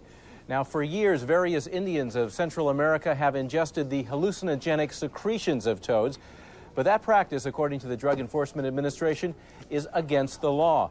At first glance, the toad does not look like a criminal. Lick the toad, lick the toad, lick the toad, lick the toad. They call him Narco Toad. On the street, he's also known by his alias, Bufo Marinus. He and his cousin, Bufo Alvarius, are dangerous dudes. They deal in a mind-scrambling substance that defends against intruders. It all comes from a little gland behind the toad's head. When bitten, the toad secretes a milky white fluid from its parotoid glands that can poison its attacker, making them extremely ill and sometimes causing cardiac arrest. Watch whatever crap comes on next. Coming up next. Live from the Hive. The organization took to their Facebook page last week to caution visitors not to lick the Sonoran desert toad. Don't lick it.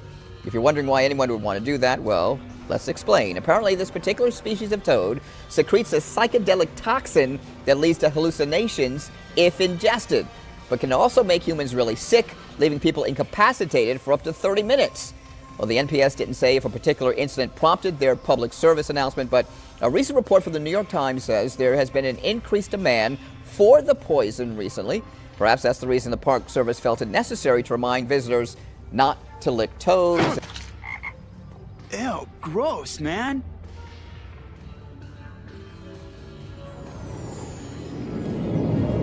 You okay? Whoa, everything's so significant. Dude, you gotta try this. Not even. It's got your germs on it. Not this end. Ah, I can see the air. And you know what else? The hallucinogenic compound of bufotoxin sometimes do create a feeling of airiness or flying and things like that, and we believe that the witches flying around on broomsticks is probably due to the toad component of the witch's brew. While the psychedelic bufotenine has been detected in dozens of toad species, Bufo alvarius is the only amphibian known to biosynthesize its O-methyl homolog, 5-MeO-DMT. The toad's neck and limbs carry numerous protuberant glands marked by pores through which venom is excreted from subcutaneous lobules that contain the enzyme responsible for biosynthetic conversion of bufotenine to 5-MeO-DMT, in addition to the production of other tryptamines and cardiotoxic steroids. Ooh, check it out, man. The licking toad. Yeah, licking toad, man. Lick the toad. The National Park Service says if you see a toad in the wild, keep your tongue in your mouth. That substance is bitter and foul tasting. It blocks nerve transmission. It can affect the heart. It also can get you high.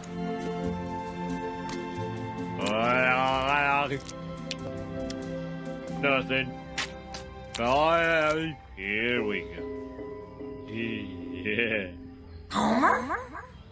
Huh? These are crystallized secretions from a toad. A substance like this killed 4 people in Australia last year. In fact, possessing the secretion with intent to use it to get high is a federal offense. In order to do any legal action against a person, we'd have to prove drug intent, that you, like conspiracy to lick a toad or conspiracy to sell a toad to lick or something of that sort.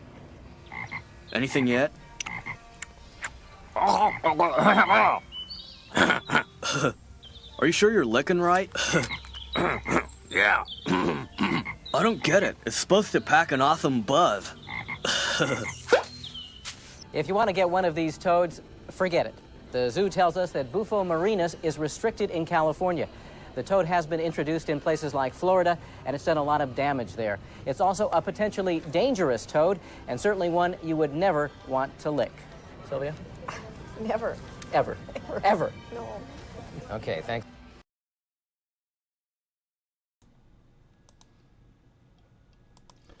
Oh, hello, my beauties and bees, and welcome to Bree's Bestiary, where today we are going to be looking at a big cat. The biggest cat, the king of cats. Maybe the lion might have a word to say about that, but we'll talk about the lion another day, because today we're looking at the stripy boys. We are talking tigers.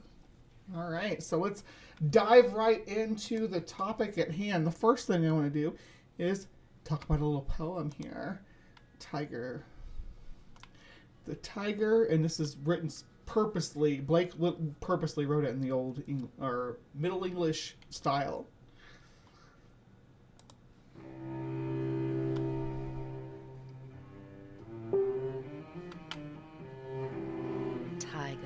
Tiger burning bright in the forests of the night. What immortal hand or eye could frame thy fearful symmetry? So, when I read this poem, it's I say symmetry, because I think Blake intended for symmetry and I to rhyme there, but I'm not sure. What distant deeps or skies burnt the fire of thine eyes? On what wings dare he aspire? What the hand dare seize the fire? And what shoulder and what art could twist the sinews of thy heart? And when thy heart began to beat, what dread hand and what dread feet? What the hammer, what the chain? In what furnace was thy brain? What the anvil? What dread grasp dare its deadly terrors clasp? When the stars threw down their spears and watered. I really like this art style. I do have to keep pausing it though and cutting in because I don't want it to get don't want us to get any kind of copyright strike for playing this. But it's a really cute cartoon. Yeah, but the story that's told in the poem here is the author or the first person is speculating on the origins, the mythological origins of the tiger, because like the comparing a tiger to any other animal in the environment, and the tiger is on top. Heaven with them. And now we will discuss that and dig into that too. Tears. Did he smile his work to see? Did he who made the lamb make thee? Tiger, tiger burning bright in the forests of the night, what immortal hand or eye dare frame thy fearful symmetry? What dreadful hand or eye wrought thy dreadful symmetry, or whatever is what I used to say it when I had to read it. Because like they'd have you like do every year, my English classes, they would have you you'd have to pick a poem at some point during the year, during the second semester, that you had to read in like front of the class. I always pick this one because it's kind of short. So I like animal poems. Based on the poem by William Blake. Read by Kristen Hugh. Weekly Poetry Project, December 6th. Cello performed by Colin Carr. Bach cello, suite number 5 in C minor. A film by Mark West, 2012. Anna McCracker, In Memory of Jack Castro, San Francisco Zookeeper. Alright, so that was the tiger, or sometimes called Tiger. Yeah, I made my little comment there too about pronunciation of symmetry in the poem, and speculating if I've just been saying it right to make it, or saying it that way to make it rhyme because it fits the rest of the the rhythm of the poem if you rhyme it. If not, it kind of sticks out like a sore thumb to me, but I don't know, maybe I'm wrong. But the cool thing about tigers, and kind of scary thing about tigers, is that they're one of the few animals that see humans as a prey species. We've been their prey for most of their existence. I'm bringing some light in. We're past the spooky part of the show and the foggy part of the show, so I want to bring some light in. But tigers will see a human and think, and consider whether or not they can successfully take us as prey. And what's going to be 6 tiger encounters you shouldn't click on? What? Tiger encounters will surely give you severe insomnia for many nights to come. Okay. Number 6. This chilling clip picks up right as this territorial tiger attacks an innocent man on an elephant ride. Yeah, they're not even afraid of elephants, right? Now I know, like, oh, the lions sometimes take down elephants. Lions take down elephants as a pride, which is just like a scaled up version of a pack of wolves taking down a large bison or something like that.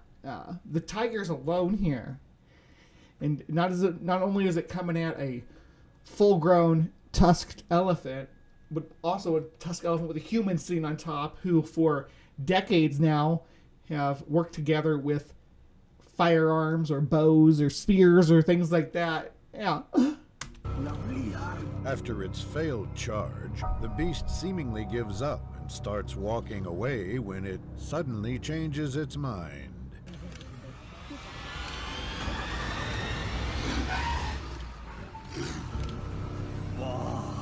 With the predator still standing there, the camera stops rolling, and what happens next remains a mystery. Remains a mystery. I'm very anti doing this with elephants, by the way, just so you know. I'm like I'm like a crazy elephant advocate. You want to see my bleeding heart come in full effect? Get me started about elephants. Number 5. At a national park in Bengaluru, India, these tourists felt rather happy after noticing a tiger approaching their car when things suddenly took a very unexpected turn. Bye. Yes, आने दो. Oh my God! It's coming. It's coming. No, don't. The windows are rolled up. I'm not sure why they're scared. This tiger's obviously been habituated to receiving food from people at the stop. Like it's approaching to see if they're gonna throw food to it. Someone's been feeding this tiger. Wanting to make the most of the situation, they end up stopping their car to hopefully take more pictures when the vicious tiger... It's not stalking you. It's that if this tiger was stalking you, you wouldn't see it. It's saying, "Hey, throw me some food." Tiger unfortunately has other Why is plans. this a... It's coming. Tiger encounter we should click on. Anybody who's ever been to a drive-through zoo can, well, maybe not for the tigers, but you know. He's looking at.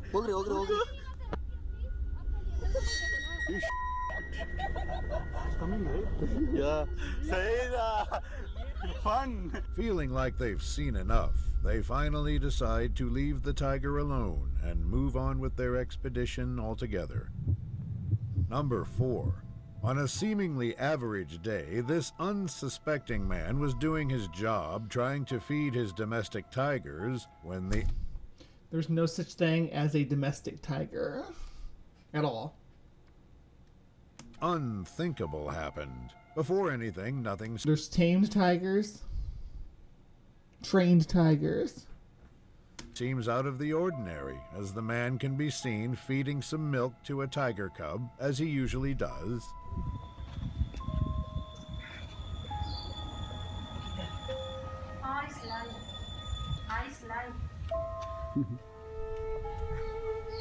He then bravely walks up to the grown tiger to offer it some milk as well, when this happens.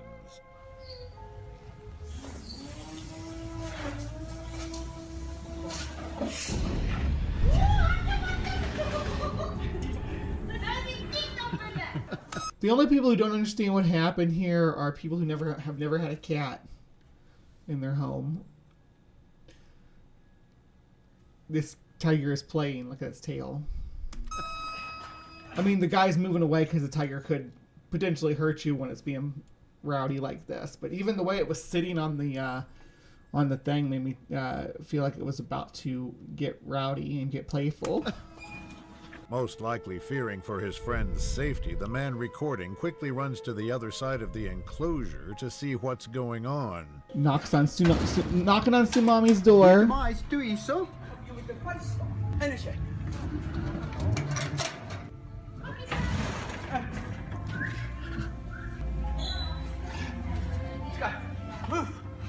He's the kid. That tiger knows who's boss.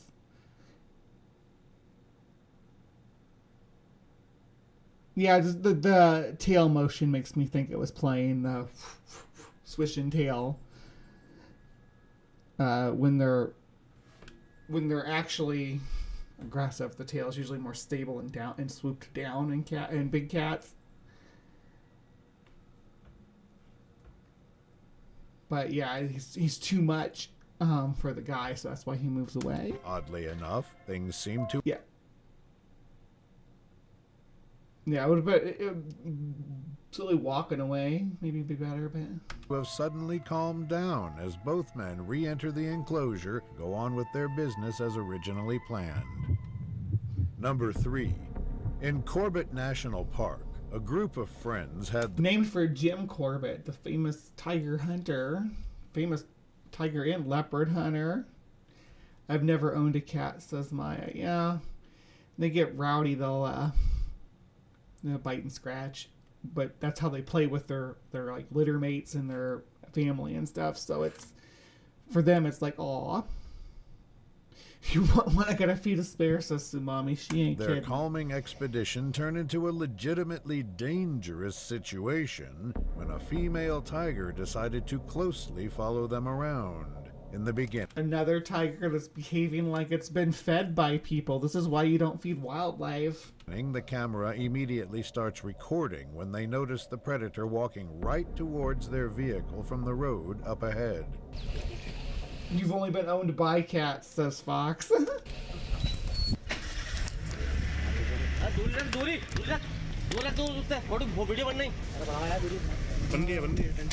For the following minutes, the tourists continue to do their best at maintaining a safe distance from the tiger as it keeps walking in their direction.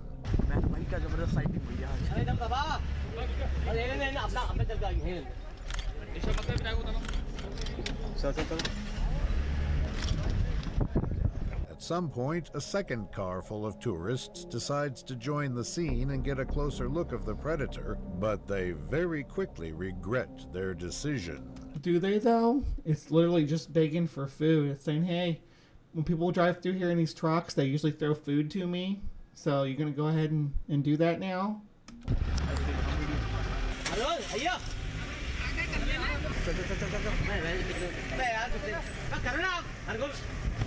And it's coming at him like, hey, wait, you didn't. The tiger's like, hey, you didn't throw the tiger comes food. to realize that it won't be able to reach them anytime soon, and simply decides to walk off back into the wilderness. Okay, fine, you're not going to feed me. I'm going to go find something to hunt then. As it should be. And people act surprised that big cats in India aren't afraid of humans. Like, no shit. When housing development pushes into their habitat, they got used to seeing people.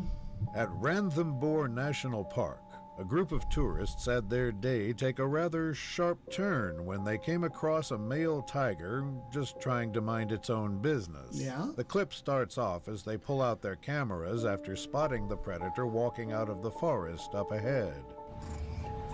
That's much bigger than mine. He's my territory. Oh, he's so big. What a handsome tiger. With everyone on board completely speechless by what they are seeing, the animal So pretty. Good gosh, he's pretty. I like that this one gets in close on his coat pattern and stuff. calmly makes its way toward a nearby stream where it drinks water and bathes for a few minutes. Unfortunately, it eventually decides to start walking up towards the Unfortunately, why? To get a closer look at it. Road where the horrified tourists are located.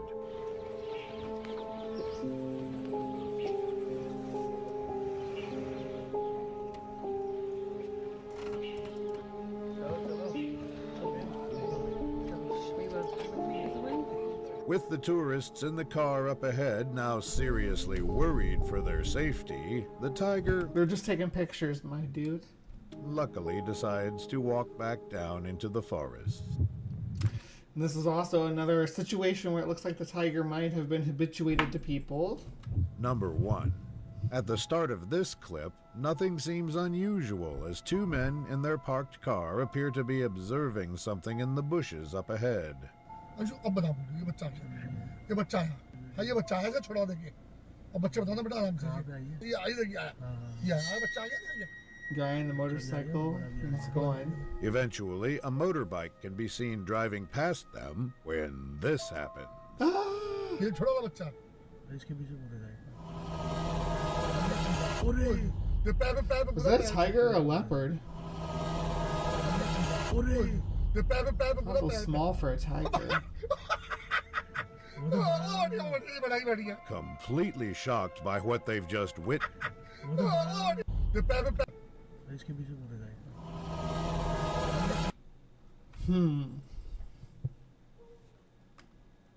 Is it a tiger? No, that's a leopard. ये छोड़ा वाला बच्चा इसके पीछे बोले जाए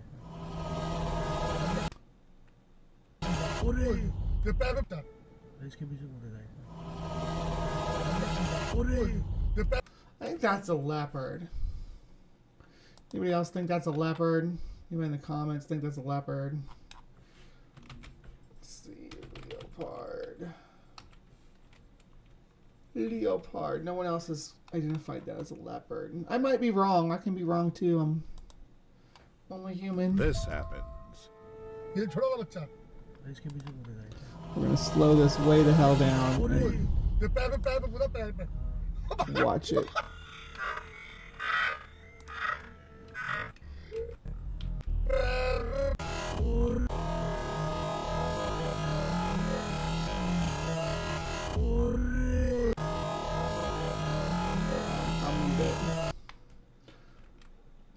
This is as slow as I can get it to go, guys. Pretty confident in my identification, though. I think I can even see, but the camera's so fuzzy, it's hard to say, but I feel like I see spots in the tail, the length of the tail. Yeah, they have leopards in India. Yep. And leopards attack people in India, too. Okay, let's see.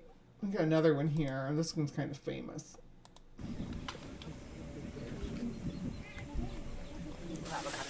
So you got a guy up on an elephant. You got the grass with the wind blowing through here. Watch. Whoosh, whoosh.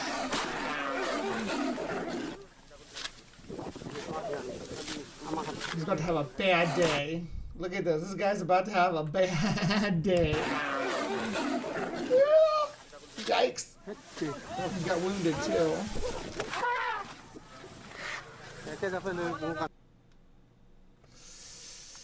That's a bad day.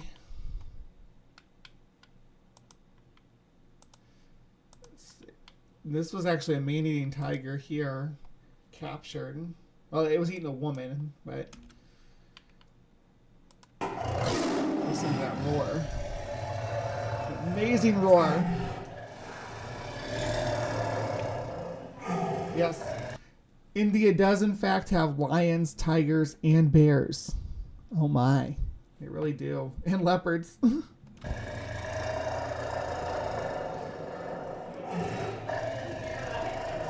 Listen how deep that is. See, there's infrasound underneath that we can't even hear with our physical ears, but we can feel vibrating through our bodies that causes certain physical reactions and responses in your I don't know if you all feel it or not, but it vibrates kind of through you and triggers kind of an alertness. Let me know if you feel it when you hear this.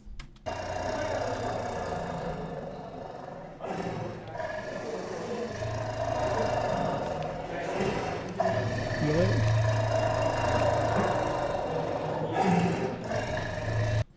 That's in like when a lot of ghost locations and stuff when they've done the main one that comes to mind is the Stanley Hotel when they did their research there on infrasound, that they picked up the same frequency infrasound as a tiger like this roaring.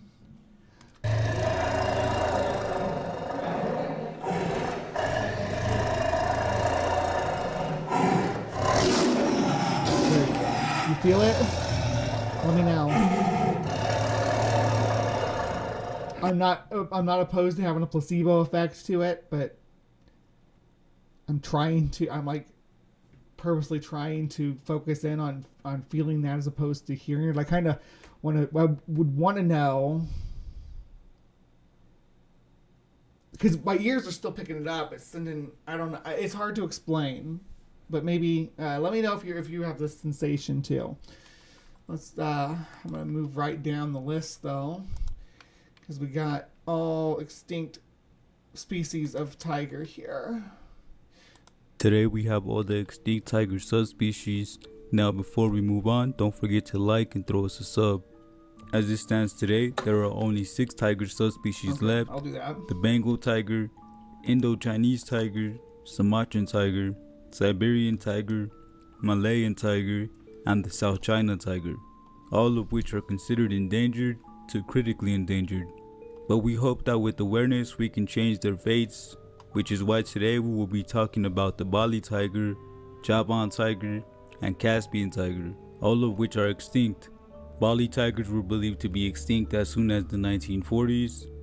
Bali tigers inhabited tropical forests in the Indonesian island of Bali, hence the name. They were so tiny. small tigers. So small. Tigers were quite small tiger subspecies, with males averaging 200 to 200 pounds and females weighing even less, averaging 140 to 170 pounds. Hunting. So like, yeah, my size. Maybe I'm a female Bali tiger. Is that what's going on here? That's why I don't fit in with humankind. Habitat loss and loss of prey were the main reason the Bali tiger disappeared. I have a sensation to grab those giant toe beans. You better be careful with these tigers. I still want to give it a kiss and play with its beans. You're adorably psychotic, Sumami. With the last recorded specimen in 1937. The Javan tiger inhabited the Indonesian island of Java and are believed to have gone extinct around the 1980s. Javan tigers were small as compared to other tigers. But they didn't go extinct because we found one just last year, still alive. I think Forrest Galante was actually the one who caught it on camera with his expedition. That dude finds a lot of allegedly extinct animals. Curious. But the Javan tiger's not extinct. It was really small too, though. These island species of tigers are small. Tigers, but were still slightly larger than Bali tigers, with males weighing in around 220 to 320 pounds and females weighing between 160 to 250 pounds. The Javan tigers demise. I could be a female Javan tiger too. I'm just putting that out there. I don't want to say, oh, I'm a Bali tiger for sure, and you all should pay to fly me and set me up at a location. I'm not trying to imply that, but if that's what you pick up from this stream, that you need to like subscribe and join the team, to take a membership or join the Patreon for the Hive to help send me to Bali to live, because that's obviously where I need to be in my indigenous, or Java. You know, I could be a Javan tiger too. Ooh, should I get tiger stripe tattoos? That'd be kind of sexy. Demise was made up of habitat destruction and tiger hunting, but what really broke the Javan tiger was the loss of their preferred prey animal, the Rusa deer, who became lost due to disease that ravaged the Rusa deer population. The Caspian tiger was believed to have gone extinct in the 1970s, inhabiting sparse forest habitats in the Middle East with populations in Iraq, Turkey, and isolated pockets throughout. So that's the only tiger subspecies that lived in what could be properly called Europe, is the Caspian tiger, and lived on the Caspian Sea. But yeah, they're no longer with us, unfortunately. But they were very, very big. Throughout Central Asia, as far as Western China. Yeah, you need to rewild Java with me, Fox. Rewild Java with Bree. Caspian tigers being larger in size to the Bali and Javan tiger, with males weighing between 370 to 550 pounds and females weighing between 180 to 300 pounds.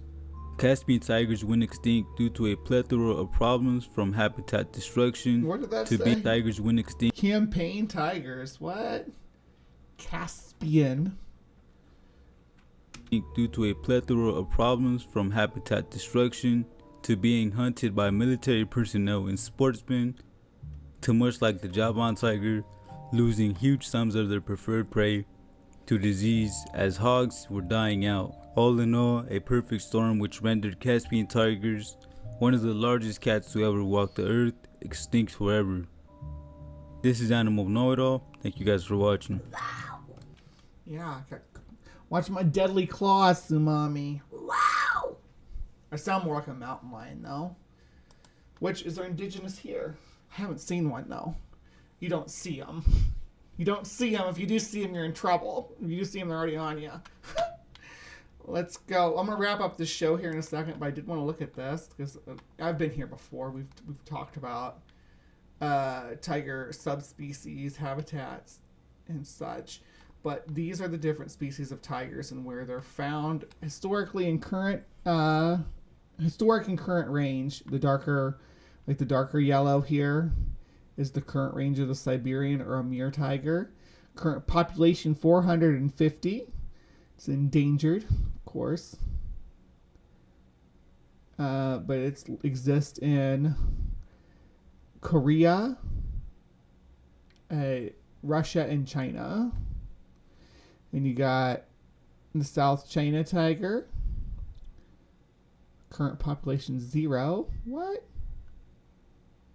Why does it say current population 0? That's not true. I think there's still South China tigers in existence. Interesting. Then you got Indo-Chinese tiger named Panthera tigris corbetti, again named after Jim Corbett. I guess we need to talk about Jim Corbett in more detail at some point. The Bengal tiger of India. And you get down into here, and we have the Malayan tiger, the Sumatran tiger, and the Javan tiger, and the Javan and Bali tiger. They kind of put them together here, but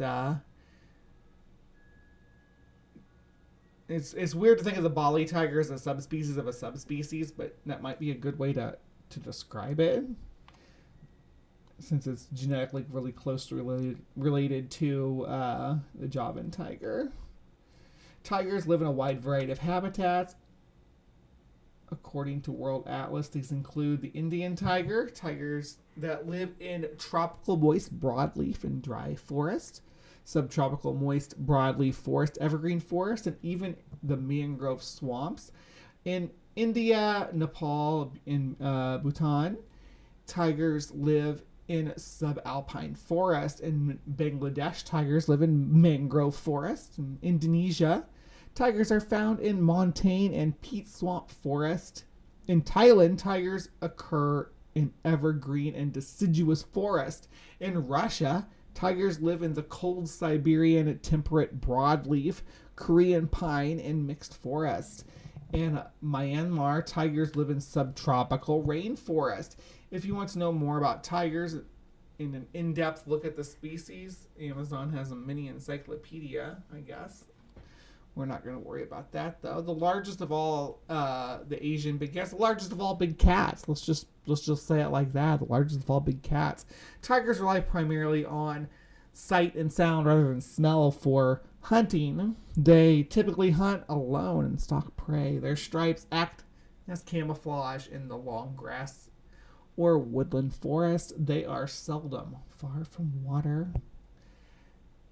As depicted in the ecoregion map above, the 6 subspecies live in a wide variety of habitats: flooded mangroves, forest, arid forest, tropical forest, and taiga. According to Fresno Chaffee Zoo,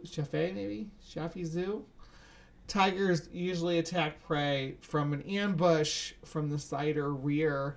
After a kill, a tiger will drag prey into dense cover where it will continue to feed at its leisure.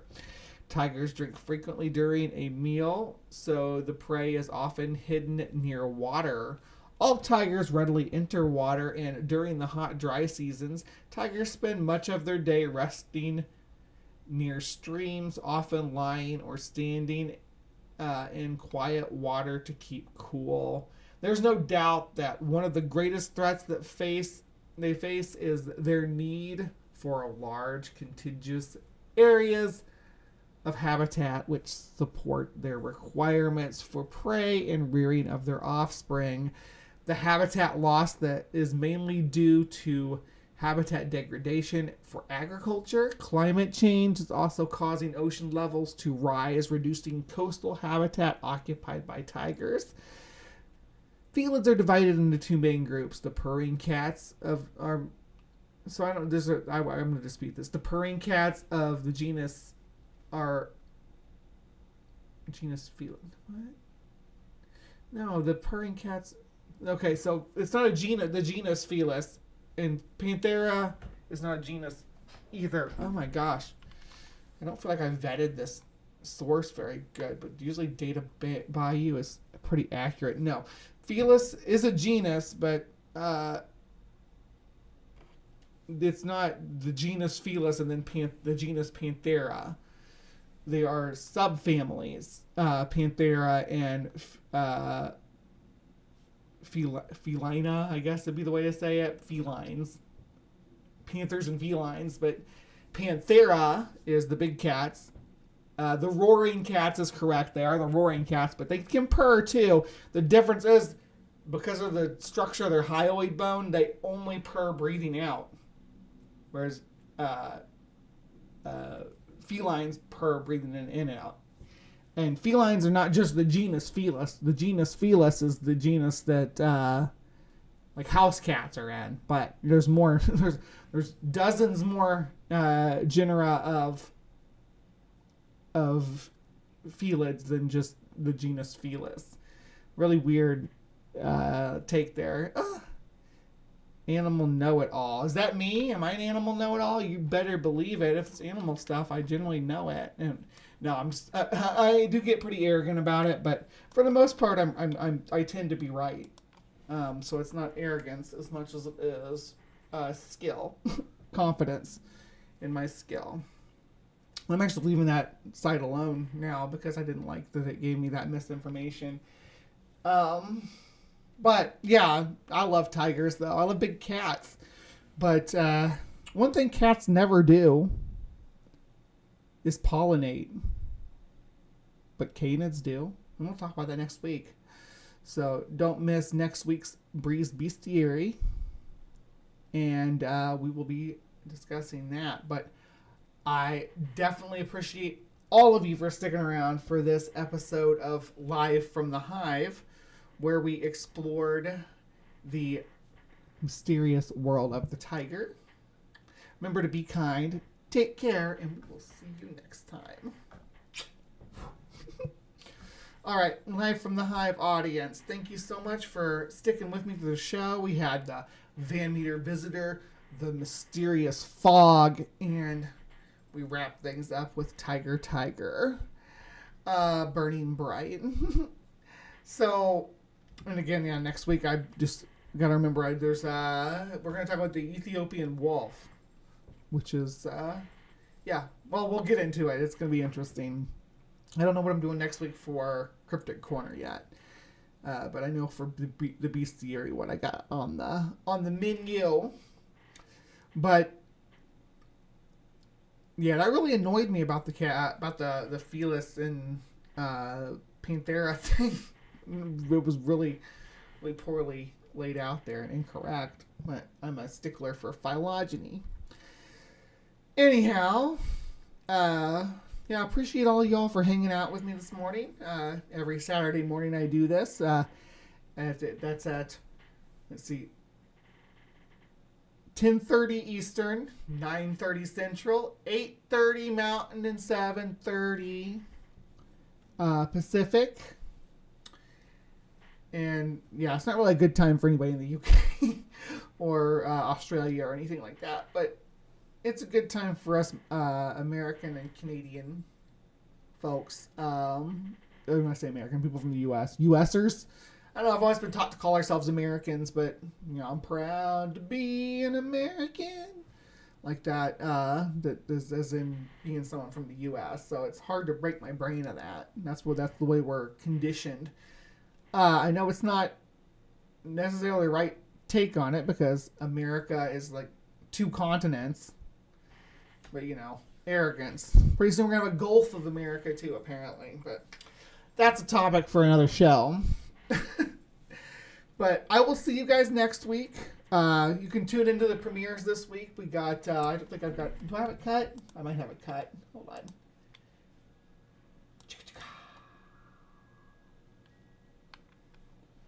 All right. So do we have it cut? No, we don't. But next week I do know that we have Discovering Sasquatch as the Cryptic Corner on next Friday night at 10. Well, it's 9 p.m. here, 10 p.m. Central, 11 p.m. Eastern. I've moved Cryptic Corner's premiere time frame back 1 hour. I do want to make it so it's closer to ending at midnight for everybody. So, but starting early enough that some people at least will show up for it.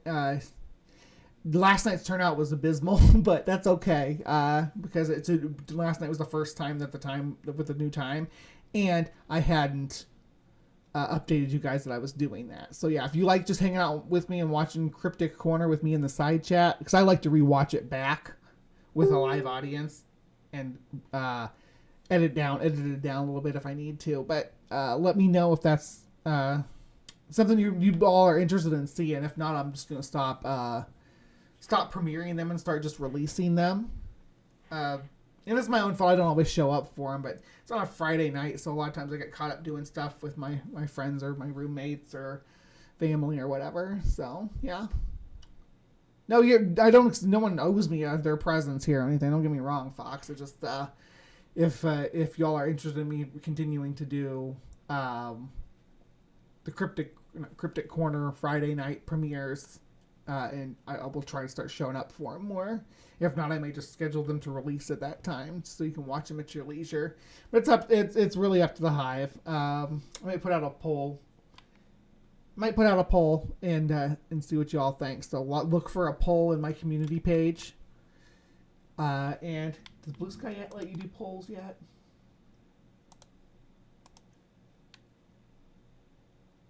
Let's see. Videos.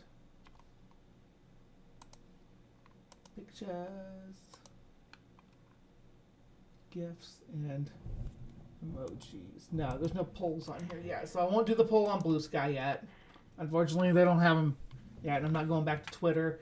I'm not going back right now. I've just. Oh, by the way, yeah, I'll still be on Facebook for messages and stuff.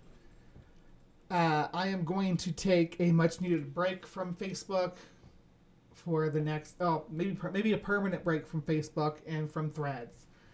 So I'm going to give it just a couple of days to tie up my loose ends here. I'm not going to delete any of my accounts, but I'm just going to stop using them. There's too much history stored in my Facebook account for me to be able to delete it. Important messages and things like that, but I'm going to stop using it.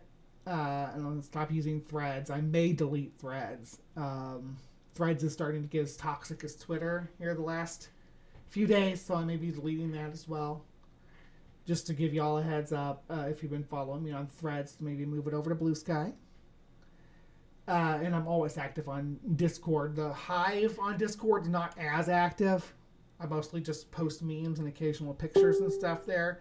I may restructure the way that everything's set up in there, though. And it might change the way that how active we are. So, yeah, let me know about that too if you're interested in being more active on the Discord server, because it literally does just sit dormant. Mostly, I'm more active on the transposition server because right now my activism over there is sort of the most important thing I got going on. So, all right, yeah. Other than that. Yeah, I think we're done here. So, yeah, remember to be kind and, take care, and we'll see you next time, okay? There's an office and a building and a person and a chair, and you paid for it all, though you may be unaware. You paid for the paper, you paid for the phone, you paid for everything they need to deny you what you're owed. There ain't no you in United Health, there ain't no me in the company, there ain't no us in the private trust. There's hardly humans in humanity. Now the procedure that you're needing ain't the cost-effective route, and only 2% of people end up winning a dispute. So if you get sick, pray to God for health, cause your doctor's gotta pray to United Health.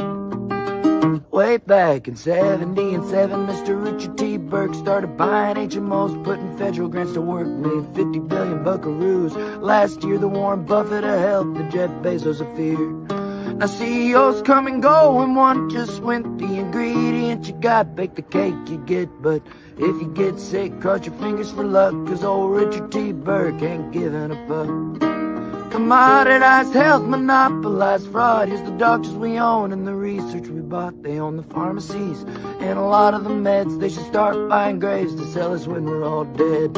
There ain't no you. In United Health, there ain't no me. In the company, there ain't no us. In the private trust, there's hardly humans in humanity. There's hardly humans in humanity.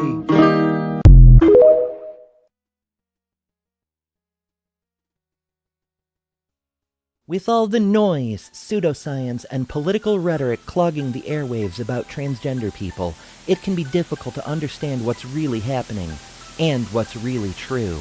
Good news, everyone! Welcome to The Transpositions, your compass in the rugged landscape of transgender issues. Here, we strive to be the beacon of authenticity, providing a platform that amplifies the voices and experiences of the transgender community. From breaking news to in-depth features to breaking down the real science, we are committed to fostering understanding, empathy, and empowerment for all individuals across the gender spectrum. Join us as we navigate the complexities, celebrate the triumphs, and advocate for the rights of transgender people worldwide. Together, we can redefine boundaries, challenge stereotypes, and champion inclusivity. Subscribe today. The link is in the description.